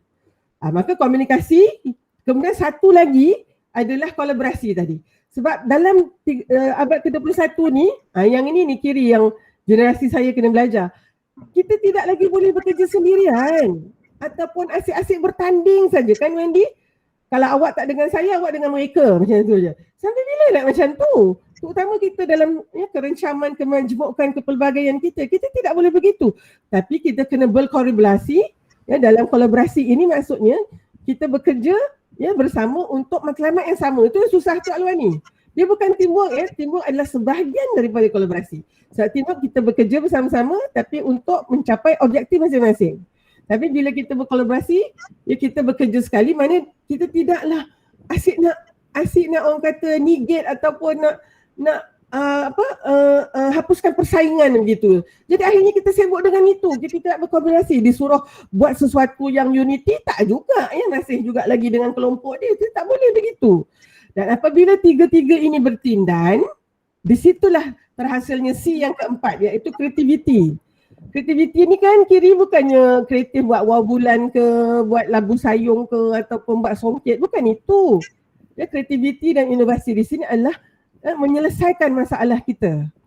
Ya, di situlah barunya ini kompetensi yang kita nak di dalam hasil daripada pendidikan.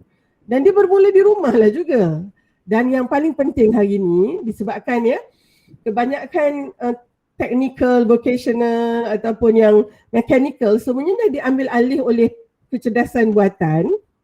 Ya, malahan dengan adanya kecerdasan buatan Internet of Things ya, dengan deep machine learning semua tu, aspek ini sekarang sudah sangat efisien. Ya, berpuluh kali ganda efisien daripada bila manusia yang membuatnya kan. Bila semuanya di computationalize ya, jadi komputer ya, semuanya di compute begitu. Maka apa yang jadi pada manusia? Ya, manusia perlu memberikan ya input manusiawi, insaniah itu. Oleh sebab itu kita ada satu lagi ya kemahiran yang sangat penting, iaitu dari sudut tingkah laku kita. Ya, jadi kita ada satu lagi skill ya, bagaimana nak menjadi macam mana kita kena sentiasa curious, kena selalu ada inisiatif, macam mana kita nak menjadi ada keliutan ya, atau resilience dan perseverance ya. Macam mana kita nak beradaptasi macam yang dicakap tadi. Ini sekarang sudah tidak ada pilihan. Ini menjadi sesuatu yang wajib ada. Kalau tak, kita tidak boleh survive abad ke-21 ni. Nah, oleh sebab itu balik kepada soalan Alwani, ini semua bermula di rumah. All this starts at home. Jadi kita kena reset button kita ni bahawa sebenarnya memang ya apabila kita ada keluarga, di situlah sekolah pertama anak kita. Sebenarnya kan Alwani, bila adanya pandemik COVID-19 ini, apabila semua kena lockdown hari itu, ya saya tak tahulah Alwani rasa macam mana, Wandi rasa macam mana. Saya mula terasa, oh rupanya bila kita pergi kerja tiap-tiap hari, masa kita boleh pergi kerja lah pukul 8 sampai pukul 5 tu, that was our escapism Wendy. We escape daripada tanggungjawab kita membina peradaban di dalam rumah tangga kita. Setuju Prof. Dan bila tiba-tiba kita semua berada di rumah, saya rasa this is where we take stock. Dan di sinilah sebenarnya ya riset yang paling penting ya dari pengajaran pandemik ini untuk melihat sama ada, okay, this is where saya pergi kepada merdeka dalam pandemik ini ya. Untuk keluarga yang sudah ada keseimbangan hidup. Nanti saya pergi pula kepada keseimbangan hidup apa. Sebenarnya pandemik ini memperkukuhkan lagi keluarga tu. It will fortify the family, you know. Tapi kalau misalnya keluarga itu tidak seimbang dalam semua aspek, maka inilah dia sampan kolek yang akan pecah berderai ya, ditimpa, dilanda oleh badai pandemik ini. Okay. Now saya nak mungkin ni dalam konteks ini nak rumuskan apakah ada keseimbangan hidup itu yang membolehkan kita menjadi merdeka daripada segala bentuk masalah ni. Pada saya, keluarga yang merdeka ini adalah keluarga yang mempunyai kekuatan untuk berhadapan dengan segala masalah dia. Boleh tak Wendy kiri? Can I define it that way? Ya. Kita bukan betul. Keluarga ni bukannya bahagia happily ever after je kan, ya? Kiri bukan gitu. Tapi keluarga yang dinamakan keluarga yang kuat ini adalah keluarga yang boleh menyelesaikan masalah mereka. Sebab memang sentiasa ada masalah. Kadang besar, kadang kecil dan semuanya datang pada waktu yang berbeza mengikut keluarga tu punya masa perjalanan kehidupan tersebut. Oleh sebab itu saya nak menyarankan, mari kita lihat sama ada kita ada ketidakkeseimbangan hidup atau dinamakan life balance. Yang life balance ini saya nyatakan ini sebagai satu nama khas. Life balance, dia bukannya life lepas tu balance jauh begitu, dia life balance. Dan kalau Google sekarang ada satu buku yang ditulis pada tahun 1997 oleh Linda dan Richard Ayer, dua orang sepasang suami isteri, banyak menulis tentang parenting, family life, tetapi dia mengatakan kita perlukan life balance sebab it is not the scarcity of simple things yang membuatkan kita rasa sesak ni. Sebenarnya the crowded complexity. Tadilah VUCA tadi tu. Dan it is kita punya penyelesaian bukanlah keupayaan kita untuk macam mana dia kata dia adalah untuk macam mana kita nak balancekan semua benda yang ada ini. Maka dengan itu dalam life balance ini Linda dan Richard Ayer dia menyarankan ada 3 bentuk keseimbangan. Pertama adalah keseimbangan matlamat, the goal balance. Kedua adalah keseimbangan dari sudut keutamaan, the priority balance. Dan yang ketiga, pada saya yang 3 ni yang paling magical untuk saya adalah the attitude balance, keseimbangan sikap. Bolehkah saya terangkan lagi sikit ni Dr. Awani? Ada masa lagi Alwani, okey ya? Ada masa, silakan. Okey. Apabila kita lihat dari sudut keseimbangan matlamat, itu tadi kita kena jelas kita nak bawa keluarga ni ke mana. Dan kalau itulah dari sudut yang akan menentukan pendidikan anak kita nanti Wendy ke mana. Betul kan Kiri? Ibu dan ayah saudara Kiri sudah ada objektif tu. That's why you are now having some kind of objective ni. Ya, betul. Cuba bayangkan ayah kita nak ke kanan, mak kita nak ke kiri. Anak kita tu nak ke mana? Oleh sebab itu kena ada keseimbangan dari sudut matlamat apa yang kita buat dan untuk ini Dr. Alani izinkan saya membuat macam contohnya tu kepada katalah keluarga Muslim contohnya. Dalam objektif matlamat keseimbangan matlamat ini kita kena tahu setiap apa yang kita buat kena ada implikasinya untuk akhirat. Jadi keseimbangan dunia dan akhirat. Dan ini kan Wendy sebenarnya agak senang kalau kita nak instill kepada anak-anak kita. Asal-asal tak boleh je, ni haram buat, itu tak boleh, ni nanti masuk neraka. Yang itu old fashion. Kita kena kata begini. Untuk mendapat keseimbangan ini, you kena sentiasa bertanya begini. Apa yang saya buat ni, apa faedahnya untuk dunia saya? Ada? Okey, plus. Macam mana pula dengan akhirat? Ada tak nilaian di akhirat? Kita baca dalam Al-Quran, macam apa yang hadis Rasulullah ajarkan. Oh betul, di akhirat pun nanti ada lagi, berganda-ganda lagi. Maka buat yang itu. Okay. Yang kedua pula, benda ni tak boleh buat di dunia ni pun masuk jail, dekat akhirat nanti kan masuk neraka, jangan buat. Kan, okey. Ada pula in between. Di dunia ni bagus tapi di akhirat tak ada nilai pun. Kiri. Yang ini bolehlah buat sekali-sekala sebab kita ni bukan malaikat, tapi tak boleh selalu sangat. Yang ini kalau dalam ni kentat ni lara, benda yang macam zero sum macam itulah. Okay. Atau benda yang mungkin di dunia ni tak best lah kan, tapi nilaian di akhirat besar. Itu kena buat juga. Kalau kita ada simple equation ni, kita telah dapat menerangkan kepada anak kita yang mungkin baru 5 tahun tapi dah mula faham apa dia konsep sekarang dan delayed gratification itu kena ada. Dan generasi kita ada masalah itu kerana dia tak boleh nak tengok yang jauh daripada yang dia nampak itu kan. Okay. So kalaulah keluarga kita ini Wendy tidak pernah ada keseimbangan ini. Maknanya kita tak peduli, kita buat aja apa yang kita suka. Tak tahu pun apa implikasinya masa akan datang. Tak tahu apa implikasinya untuk kehidupan akhirat besok. Itu yang jadi kacau bilau tu. Satu. keseimbangan apa yang kedua Alwani nak check Ustaz. Dia buat catatan. Priority balance. Okay, bagus. Ini adalah keseimbangan dari sudut keutamaan. Kiri saudara kiri, inilah sebenarnya yang selalu ditanya sangat orang. Kalau saya diinterview kan, ya Allah, this is the FAQ. The frequently asked question, Doctor, how do you juggle and how do you balance your life as a wife, as a mother, as a professional, as an activist? Kadang rasa macam selalunya kan, Alwani, Wendy dan saudara kiri, saya akan tanya balik. Orang yang bertanya tu selalunya macam reporter ke jurnalis kan. Saya kata, pernah tak awak tanya soalan ini apabila awak menemu ramah seorang mungkin seorang ikon lelaki? Pernah tak? Semua dah buat, oh taklah. Kenapa tak tanya? Kita sebab masing-masing assume yang bab-bab yang macam yang patut saya jaga tu dah ada orang lain yang, maka saya kata jawapan saya sama juga. Saya dapat memberikan keutamaan kepada perkara ni kerana saya dapat pasangan hidup yang sama-sama memikul tanggungjawab ini. Begitu. Jadi di situ adalah priority balance. Okey. Apa yang nak kita balance ni? Dia sebenarnya bukannya ada satu atau dua saja tau. Ada banyak benda. Tetapi yang paling asas, dia jatuh kepada 3 kategori. Satu, kategori pencapaian. Kedua, dari sudut kategori hubungan. Dan yang ketiga ni sangat penting dari sudut jagaan diri kita sendiri. Self-care. Yang ini orang selalu buang ni, yang self ni tu yang jadi tidak seimbang. Jadi kita masukkan dalam equation ni antara 3 ni. Macam mana kita nak buat balance ni? Saya berikan satu analogi jongkan jongkit yang ada dekat taman kita tu. The seesaw. Kiri dulu fizik dapat berapa? Sajalah saya nak tanya. Saya rasa A or B. Selalu A or B. Alright, okay. Ini simple fizik.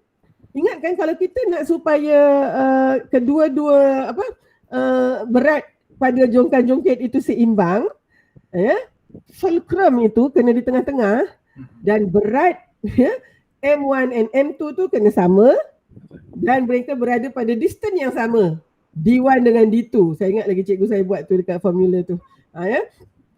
Now, weight 1 adalah pencapaian ataupun career kita, ataupun kerjaya kita, ataupun itulah nak dapat masters ke PhD ke, nak jadi the best orang kaya yang paling kaya sekali ke, ataupun kedai buku yang paling banyak sekali orang beli, itu achievement.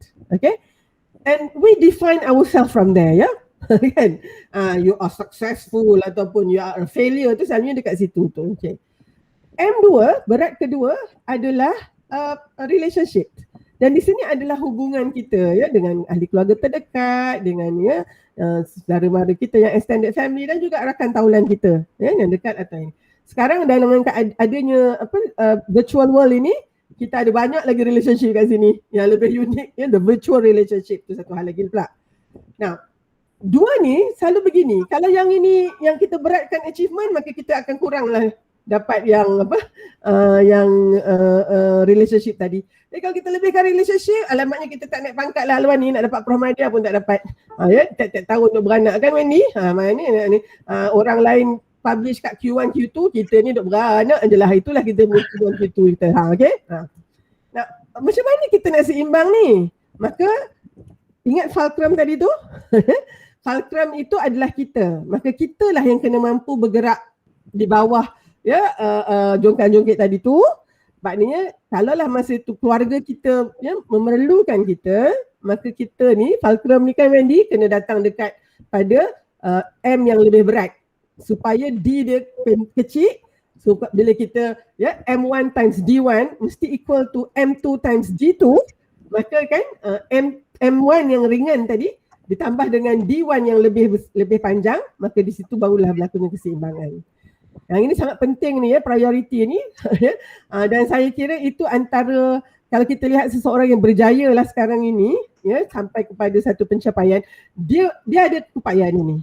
Ada orang tak ada keupayaan ni Alwani. Jadi dia macam kat situ saja, ataupun kalau keluarga-keluarga saja, maka pencapaian dia tak hilang. Atau ada yang kita bimbang ni pencapaian saja ya, dia nak naik pangkat apa semua, akhirnya keluarga dia pula yang terkorban di situ ya. Jadi keupayaan ini adalah yang menyebabkan adanya keseimbangan prioriti ya, keseimbangan dari sudut keutamaan. Dan bagi saya nak terangkan juga dalam konteks Islam, kita ada fiqh awlawiyat, kita ada kaedah strategi untuk menentukan mana yang lagi penting, tapi kita kena ada asas-asas dari sudut keadilan, kesaksamaan ya, supaya ya kita memilih yang tepat untuk dijadikan prioriti. Akhir sekali yang Alwani adalah keseimbangan dari sudut sikap. Terus terang ya Wendy, saya rasa saya mungkin yang dua keseimbangan tu saya mungkin dapat kuasai agak awal dalam kehidupan saya berkeluarga ni, tetapi yang akhir ini pada saya mungkin 10 tahun yang lepas. Ya. Tetapi ya, kiri dia menyebabkan lagi cantiklah keseimbangan tu. Ini magical. Okey, keseimbangan sikap ni adalah keseimbangan antara dua perkara yang jauh berbeza. The two contrast, the two extreme. Antara satu, kita dalam konteks disiplin yang rapi dengan kelonggaran mengikut budi bahasa. Mana kita tak ikut strictly on the book lah, tapi kita ada juga ruang ya untuk mempertimbangkan sesuatu perkara itu. Okey. Yang kedua, ini antaranya lah 3 perkara, you can actually increase the list.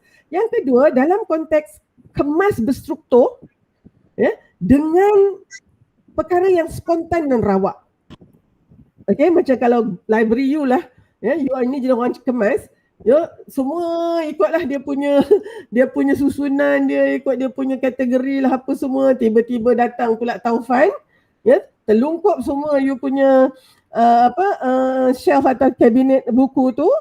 Esok pagi you masuk dalam tu, you tengok semuanya jadi spontan dan rawak. Macam mana rasa you ketika tu? Okay? Dan sesuatu yang di luar kawalan. Dan yang akhir sekali adalah daripada sesuatu yang planned kepada sesuatu yang unplanned, unintended. Sebenarnya inilah yang berlaku di dalam pandemik ini. Ya, kita dah plan cantik-cantik dah kiri kan. Ya, Wendy ada orang nak kahwin dah. Hari tu 1 hari bulan 6 tahun 2020. Tiba-tiba ya dihentam dengan bandai ni. Tercampak gitu semua. Maka kita buat plan. Tetapi ada benda yang unplanned datang. So bagi orang yang ada keseimbangan dari sudut attitude ni, dia melihat pandemik ini sebagai reset button. Tetapi bagi mereka yang tidak mempunyai keseimbangan ini, dia melihat ini sebagai satu dinding yang tinggi yang dia tidak mampu nak melaluinya, dan akhirnya mungkin ada yang mempunyai kesihatan mental yang merosot dan seterusnya. Okey.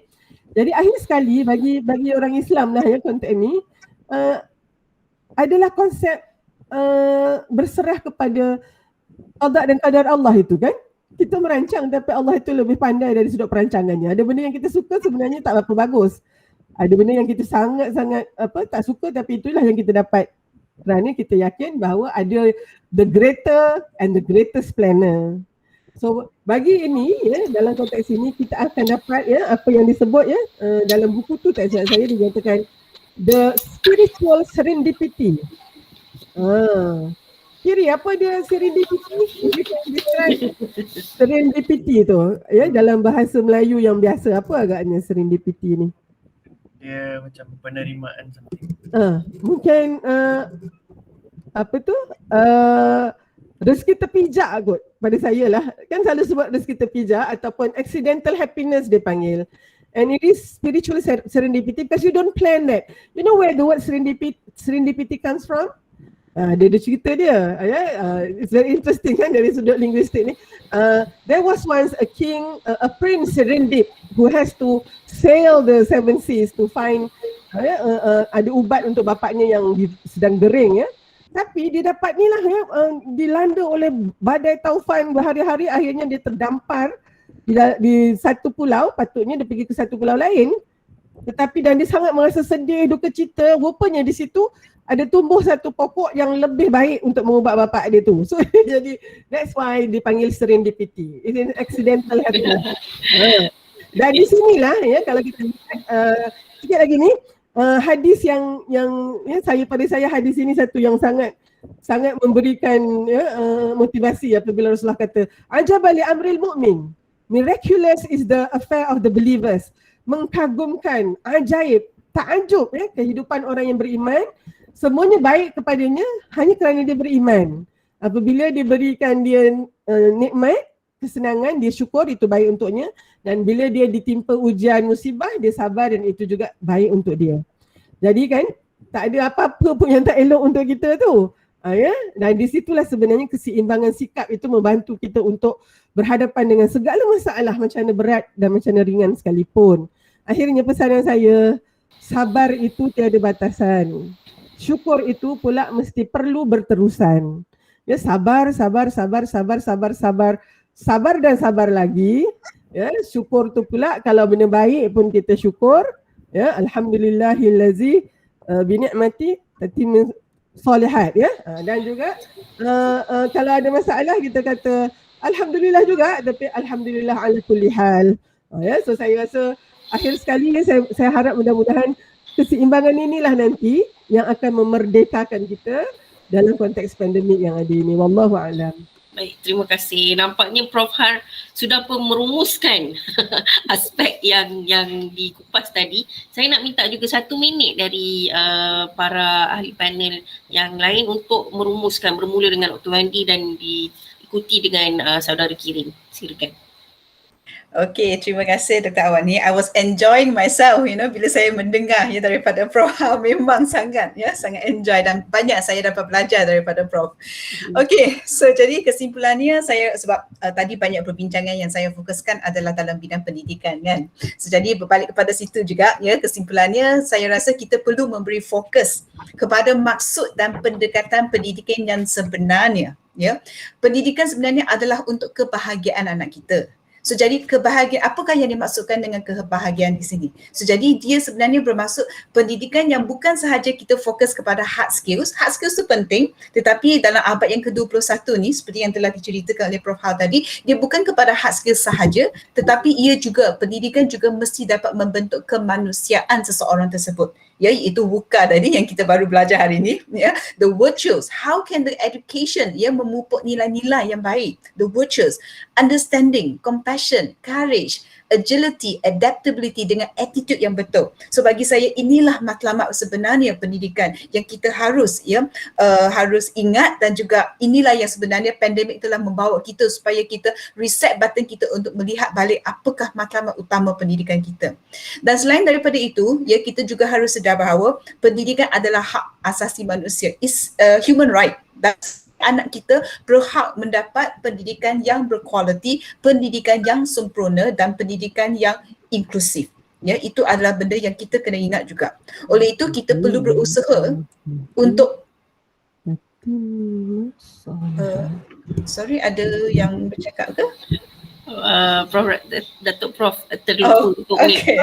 Alright, sorry.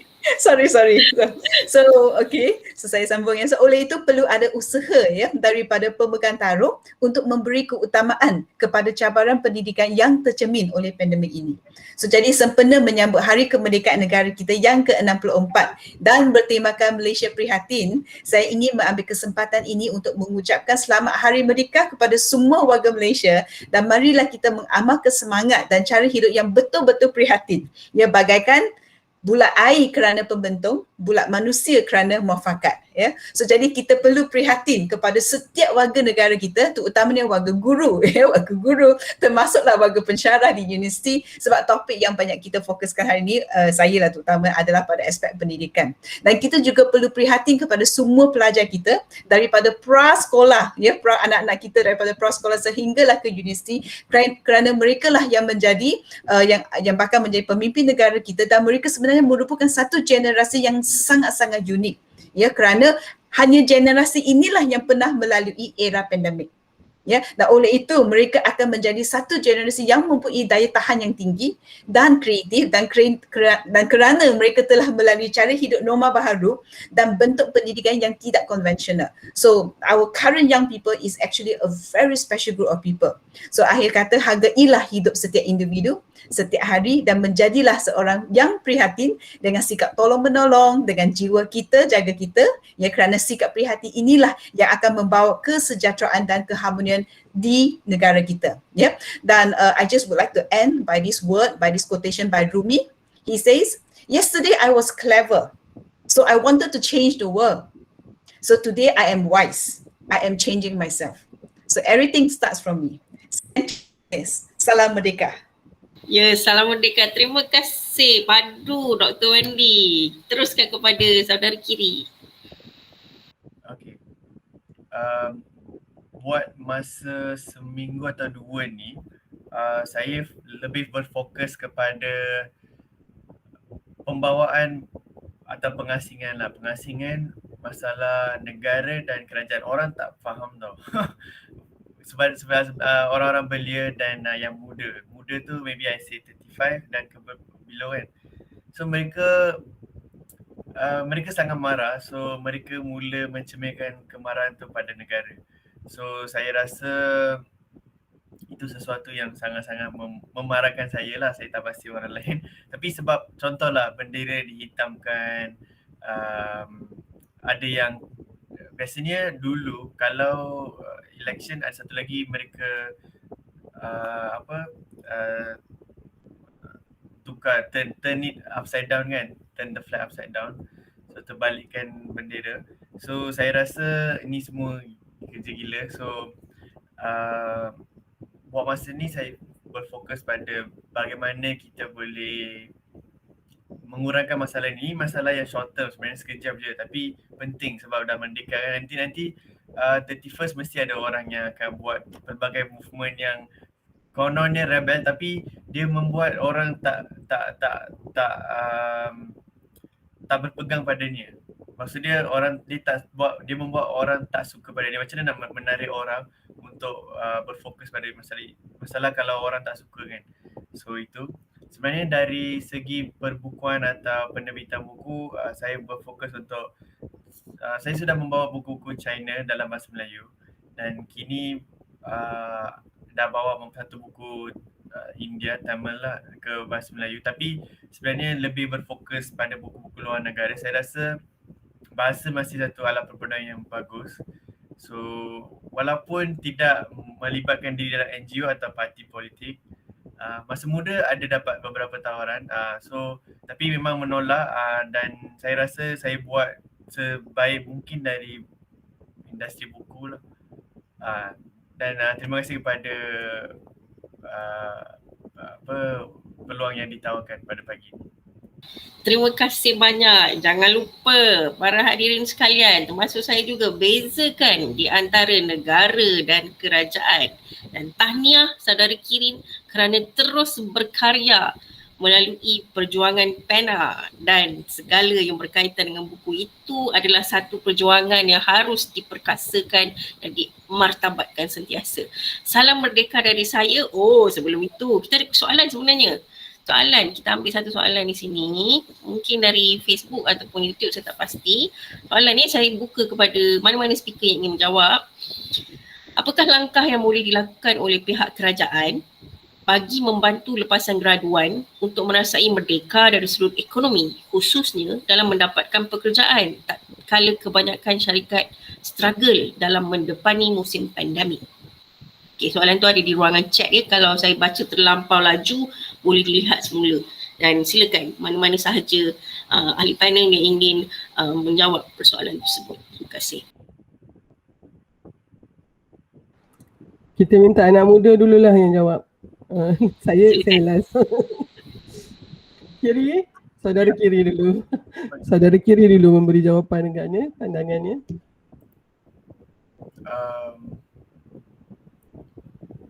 Okey. Untuk permulaan sebagai mahasiswa, kalau saya secara jujurnya terfikir banyak kali, kalau saya masuk universiti pada musim pandemik ini, adakah saya akan meneruskan pembelajaran atau defer SEM ke, bukan sebab kesusahan atau apa. Sebenarnya saya memang ada mengajar beberapa subjek secara maya, secara online, dan saya tidak suka. Itu mungkin dari segi mengajar, tapi kalau kita belajar, saya tak pasti macam mana. So saya pernah tanya myself bagaimana penglibutan saya dalam kelas dan sebagainya. Nasib baik dah graduate. So sejujurnya terpulang pada pilihan mahasiswa. Okay, dari segi pendidikan, mereka sebenarnya dalam situasi pandemik ini, walaupun banyak peluang diambil oleh pandemik atau virus, tapi banyak peluang diberi.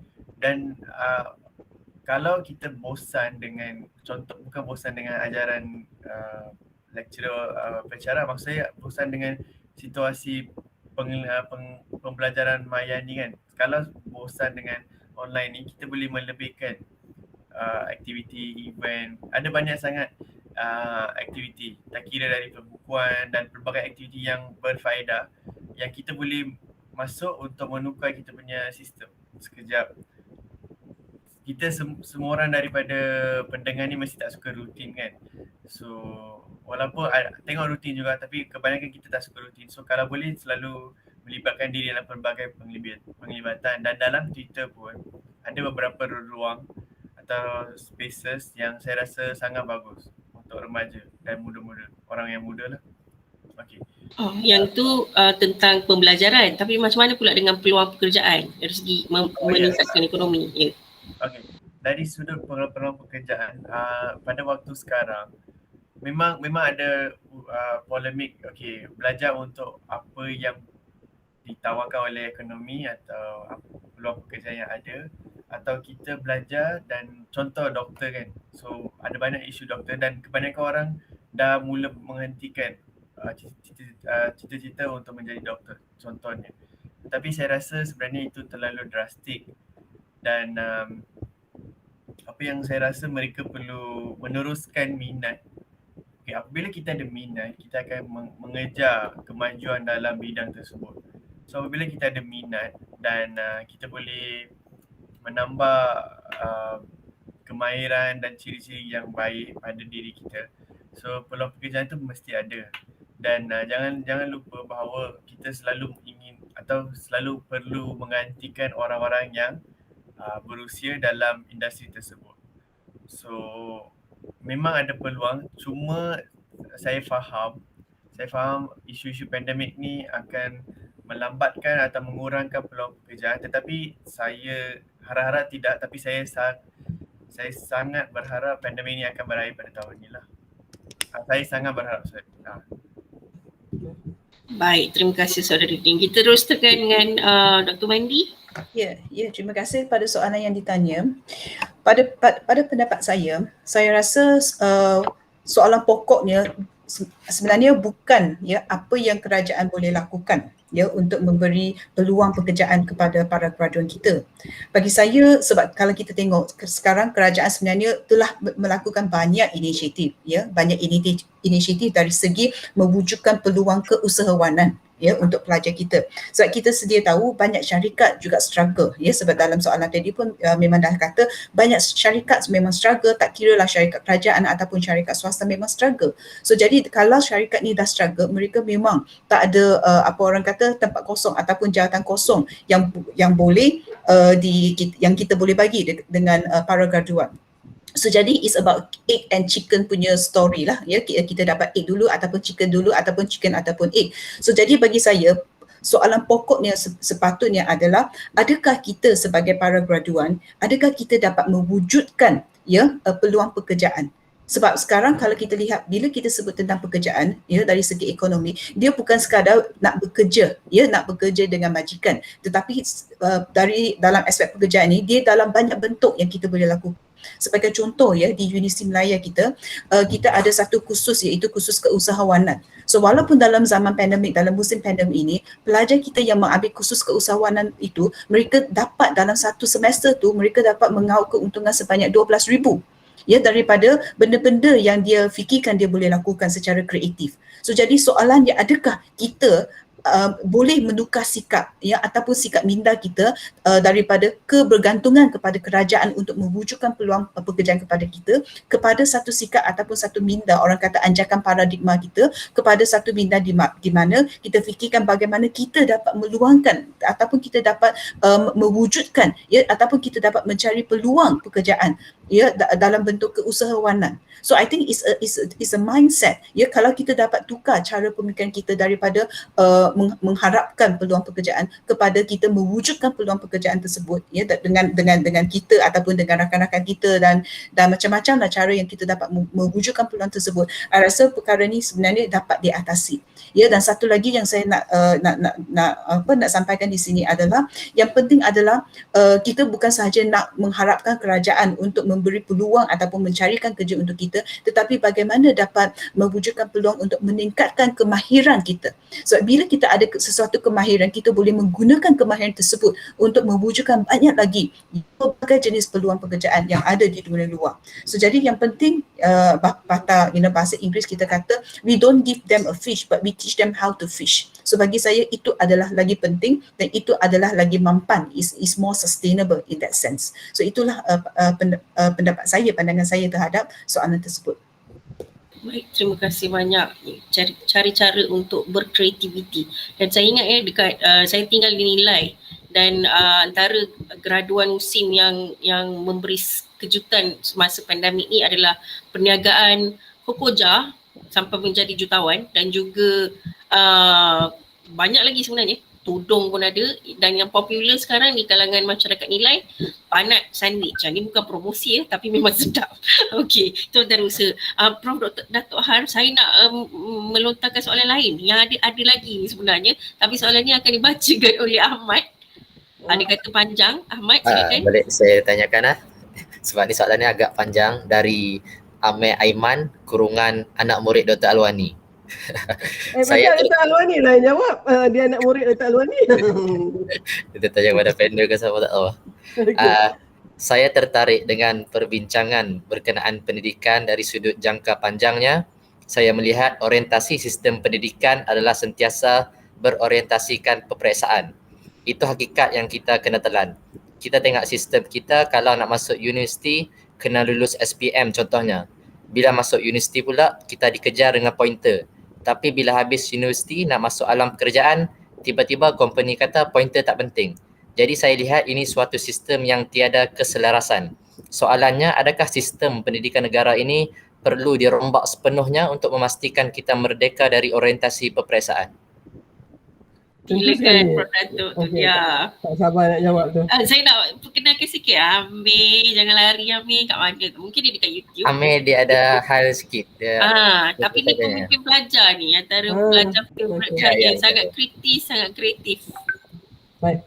Saya mungkin nak menjawabnya sekali dengan input yang saya dah sediakan untuk jawab soalan yang tadi tu, yang Wendy dan Kiri dah jawab. Jadi mungkin boleh saya jawab juga di sini lah ya.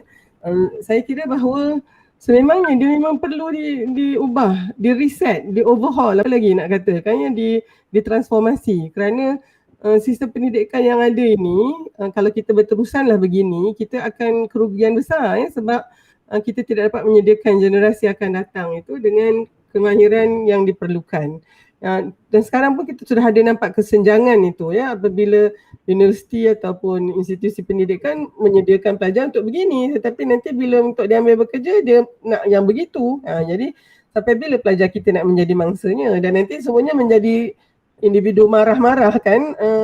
Kiri dengan dimarahnya tu adalah orang kata nyamuk yang dimarah, kelambu yang dibakar. Jadi oleh sebab itu kita mungkin kena betul-betul faham, kita kena terima hakikat bahawa pendidikan kita kena menjadi satu pendidikan futuristik. Futuristik yang dinamik dan juga dia adalah satu pendidikan yang personalized ataupun yang diperibadikan. Maknanya setiap anak-anak di dalam kelas itu ada 40 orang, ada 40 cara nak belajar tu kan Wendy. Kita mungkin ada satu cara yang umum, tetapi akhirnya dia kena khususkan kepada budak-budak pelajar-pelajar yang ada itu. Okey, jadi itu personalized DUFA dia. Satu adalah tadi tu dinamik organik. Kemudian dia mestilah fleksibel dan fluid. Fluid tu maksudnya dia macam air lah dengan pembetung. Kalau pembetung tu bulat, dia bulat lah. Dia mesti boleh begitu. Dan akhir sekali agile. Tadilah yang agility tadi. So memang kita dapati Amir, pendidikan kita, sistem pendidikan kita belum lagi mencapai pendidikan bertaraf futuristik ini. So oleh sebab itu pada saya di sinilah universiti itu kena merombak dia punya kurikulum dan untuk makluman di UKM kita telah memulakan sarjana muda sains citra yang dikendalikan oleh Pusat Pengajian Citra Universiti Citra UKM yang mana kohort kita Wendy dah sampai ke tahun akhir ni, nanti tahun depan ni tengah berdebar ni sebab pelajar-pelajar ini dia 2U 2I ataupun 3U 1I, maksud dia 2 tahun di universiti, 2 tahun lagi di industri. Ini kerana kita responsif terhadap bila industri kata kita tengok graduan you semua tak boleh pakai. Sebabnya lah profesor ini kita mungkin boleh mengajar tetapi industri yang begitu cepat dinamikanya memerlukan pekerja yang mungkin perlukan kemahiran. Jadi oleh sebab itu sepatutnya agaknya industri ada sekolah-sekolah dia sendirilah kan Alwani. Setiap industri itu ada dia punya sekolah latihan dia sendiri, tapi itu satu yang mungkin hampir mustahil. Dan kami pula di universiti ini core business kita memang pendidikan. Maka kita buka pintu, kita meet halfway. Tadi kan kiri kata bottom up, top down. Maknanya 2 tahun dia ambil segala yang asas itu dan mungkin dekat situ pelajar akan membuat dia punya penumpuan concentration dia dan 4 lah concentration science, technology dan juga humanities ataupun mungkin social sciences. So kita lihat itu dan akhirnya nanti 2 tahun lagi atau tahun yang terakhir itu dia akan berada di industri yang relevan dengan apa yang dia nak dan akhirnya itu hampir pasti untuk kalau prestasinya sangat baik maka dia akan diambil bekerja bukan hanya untuk dalam yang dinamakan sebagai WBL ataupun work based learning, kerana dalam konteks ini dia bukan exam yang macam summative exam tu yang akhir semester lepas tu dapat grade apa. Exam mereka ni kiri adalah dalam mereka bekerja itu maka dia punya rubrik juga berbeza sebab pemeriksaan dia ataupun penaksiran dia adalah penaksiran formatif yang lebih merupakan penilaian untuk tengok tahap pembelajaran dia, bukannya untuk memberikan dia grade. Itu dah lapuk dah tu sebab didapati yang paling tinggi grade tu pun tak terjelma dalam konteks kemahiran dia. Maka dengan ini saya rasa saya sambut apa yang Amir cakap tadi, memang kita kena merubah menjadikan kita punya struktur dan kita punya tadilah the why tu adalah untuk menghasilkan pencipta kerja, job creators bukannya job seekers. Yang tadi yang soalan yang sebelum ni itu nampak macam job seekers lah kan. Dan sekarang ini kita lihat sudah ada ketepuan kerja tu macam dah tak ada. Khususnya kalau misalnya sekarang dengan semuanya dah downsize pula, banyak pula beralih kepada gig economy. Jadi you kena menjadi pekerja gig lah. Kan tak payahlah nak kena masuk kerja lepas tu dekat situ berpencen ke apa, dah tak macam tu dah sekarang ni. Sesiapa yang paling banyak skill dan paling banyak versatility atau adaptability tadi yang macam ini kata, orang itulah yang akan diambil bekerja. Walaupun mungkin dia tidak ada mempunyai segulung ijazah, tetapi dia mesti juga perlu menguruskan pembelajaran itu untuk menjadi bukti bahawa dia telah melalui proses tersebut. So saya rasa ini sangat bertepatan dengan falsafah pendidikan itu sendiri. Jadi oleh sebab tu satu kajian saya ingat Dell Research Center dia kata 85% of job that will be available in 2030 haven't even been invented yet. Maknanya nanti tak lama lagi tu kan, dalam 9 tahun lagi sebenarnya 85% pekerjaan pada 2030 kiri masih belum lagi dicipta. Siapa yang nak menciptanya? Inilah dia graduan-graduan muda ni Bila nak mencipta mula dari sekarang dan walau bagaimanapun tentu sekali kena adalah di situ pengalaman untuk tag dulu dengan orang lain gitu kan. Jadi yang itu tu yang saya rasa Wendy, kita di universiti kena mempunyai satu pendidikan yang begitu fleksibel yang luas supaya pelajar kita, maknanya tak semua universiti kena ada semua kursus. Pelajar saya seorang, saya punya mentee Wendy, dia mengambil psikologi, perempuan dia 2 Citra ini, psikologi dan juga kajian gender. Tetapi di UKM kami tak ada kursus gender. Jadi untuk semester ke-4 dia baru ni, semester ke-6 dia baru ni, dia ambil 1 semester tu di UM. Sebab UM memang di Fakulti Sastra ada gender. Ya, dan semester selepas dia ambil 4 kredit ataupun 5 agaknya kredit di Universiti Monash, ya, Malaysia. Ya, jadi itu menunjukkan bahawa kita pun, ya, kiri dari sudut institusi pendidikan pun kena ada sikap yang terbuka juga, tidak lagi dah silo-silo. Ya, dan sebenarnya anak-anak, ya, saya sangat simpati sebenarnya, ya. Kalau kita nak lihat kiri, ya, adik-adik you yang mungkin baru grad, ya, yang umur, kalau katalah Gen Z kan, yang paling tua adalah umur 25 tahun. Mereka baru grad ni. Tengok-tengok dah COVID ni, hantarlah resume, rata-rata tak ada pun orang panggil untuk interview. Sangat menyedihkan, ya. Dan mereka ini sebenarnya kalau yang dah ada kerja pun, ya, Alwani, sebelum datangnya COVID ni, they are always the last to be hired and the first to be fired. Sebab mereka masih lagi berada di, ya, kedudukan yang bawah itu. Tetapi saya rasa inilah peluang untuk create your job. Yang 85% tadi tu. Dan saya nak tutup dengan apa yang dikatakan oleh Riley, Secretary of Education di bawah Clinton punya administration pada akhir tahun, saya ingat 97-98 macam tu, Alwani. Lebih kurang macam itulah dia kata, we are preparing our children for job which is not yet existing. Yeah, we using technology which is not yet invented to solve problem which is not yet a problem. Kan? Itu tahun 96. Maka mungkin sudah ada kesedaran itu, tapi inilah harinya. Ya, di mana, ya, mungkin job yang dulu tahun 96 tak ada lagi tapi sekarang dah ada. Ya, dan juga dengan teknologi yang dulu kita fikir, sekarang ni dah menjadi teknologi yang hari-hari kita gunakan. Dan dulu mungkin perkara itu bukan masalah, tapi hari ini dia menjadi masalah besar untuk kita. Tapi tak apa, Alwani, ya, Kiri dan juga Wendy, sebenarnya bila saya berbincang begini, saya tidak merasa makin lama makin gelap masa depan ni. Bendera tu tiba-tiba jadi hitam, tidak, ya. Saya makin merasakan bahawa sebenarnya Malaysia mempunyai satu keupayaan untuk bingkas, ya, kerana kita mempunyai kepelbagaian, kerencaman dan kemajmukan. Dan ini adalah kekuatan kita. Ya, Dr. Alwani, Dr. Wendy, Dr. Kiri dan saya. Sepanjang kita berbincang 2 jam ini, hampir 2 jam ini, inilah sebenarnya kekuatan Malaysia.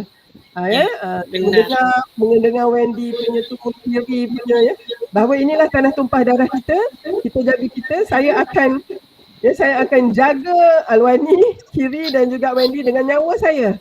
Ya, kerana orang yang memegang kad pengenalan yang berwarna biru itu dan pasport merah Malaysia itu, ya, mempunyai tempat yang sangat istimewa di dalam hati saya. Jadi insya-Allah kita akan menjadi sebuah negara yang lebih kuat lagi. Tak apa, kita ada banyak benda yang kita boleh belajar daripadanya. Dan insya-Allah, ya, what does not kill you will only make you stronger. Dengan izin, ya, apa yang tidak mematikan kita akan menjadikan kita lebih kuat lagi. Wallahu a'lam. Baik, terima kasih banyak-banyak Prof.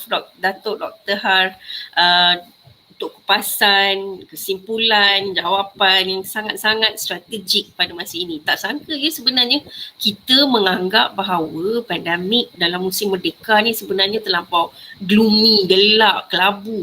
Tapi sebenarnya ia adalah peluang, keemasan yang boleh memperkasakan diri kita dan membuatkan kita pause dan melihat semula apa sebenarnya matlamat kita ke hadapan, apa sebenarnya kita punya bakat, kemahiran dan kebolehan-kebolehan yang boleh kita adaptasi untuk terus meneruskan cabaran-cabaran yang akan datang. Alhamdulillah.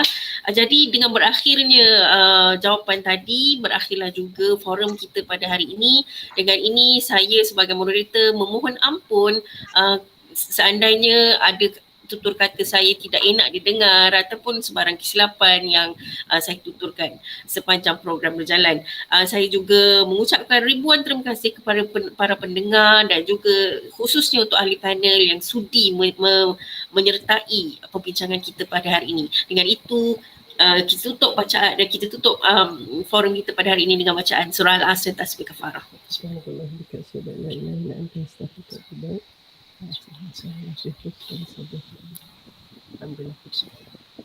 Terima kasih banyak.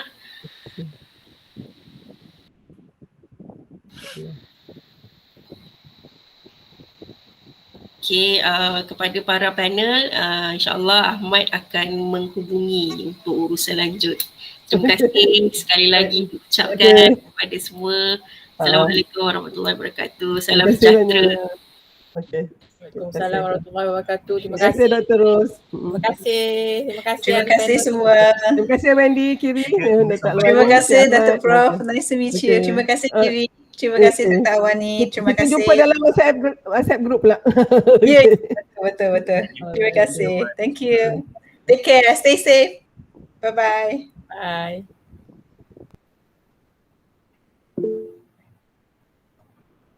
Ahmad, sempat ambil gambar tak Ahmad? Sempat atau tempat, Pak? Alhamdulillah, okey. Terima kasih semua. Terima kasih peserta semua. Alhamdulillah. Saya exit ya, Ahmad. Okey. Baik dah. Terima kasih.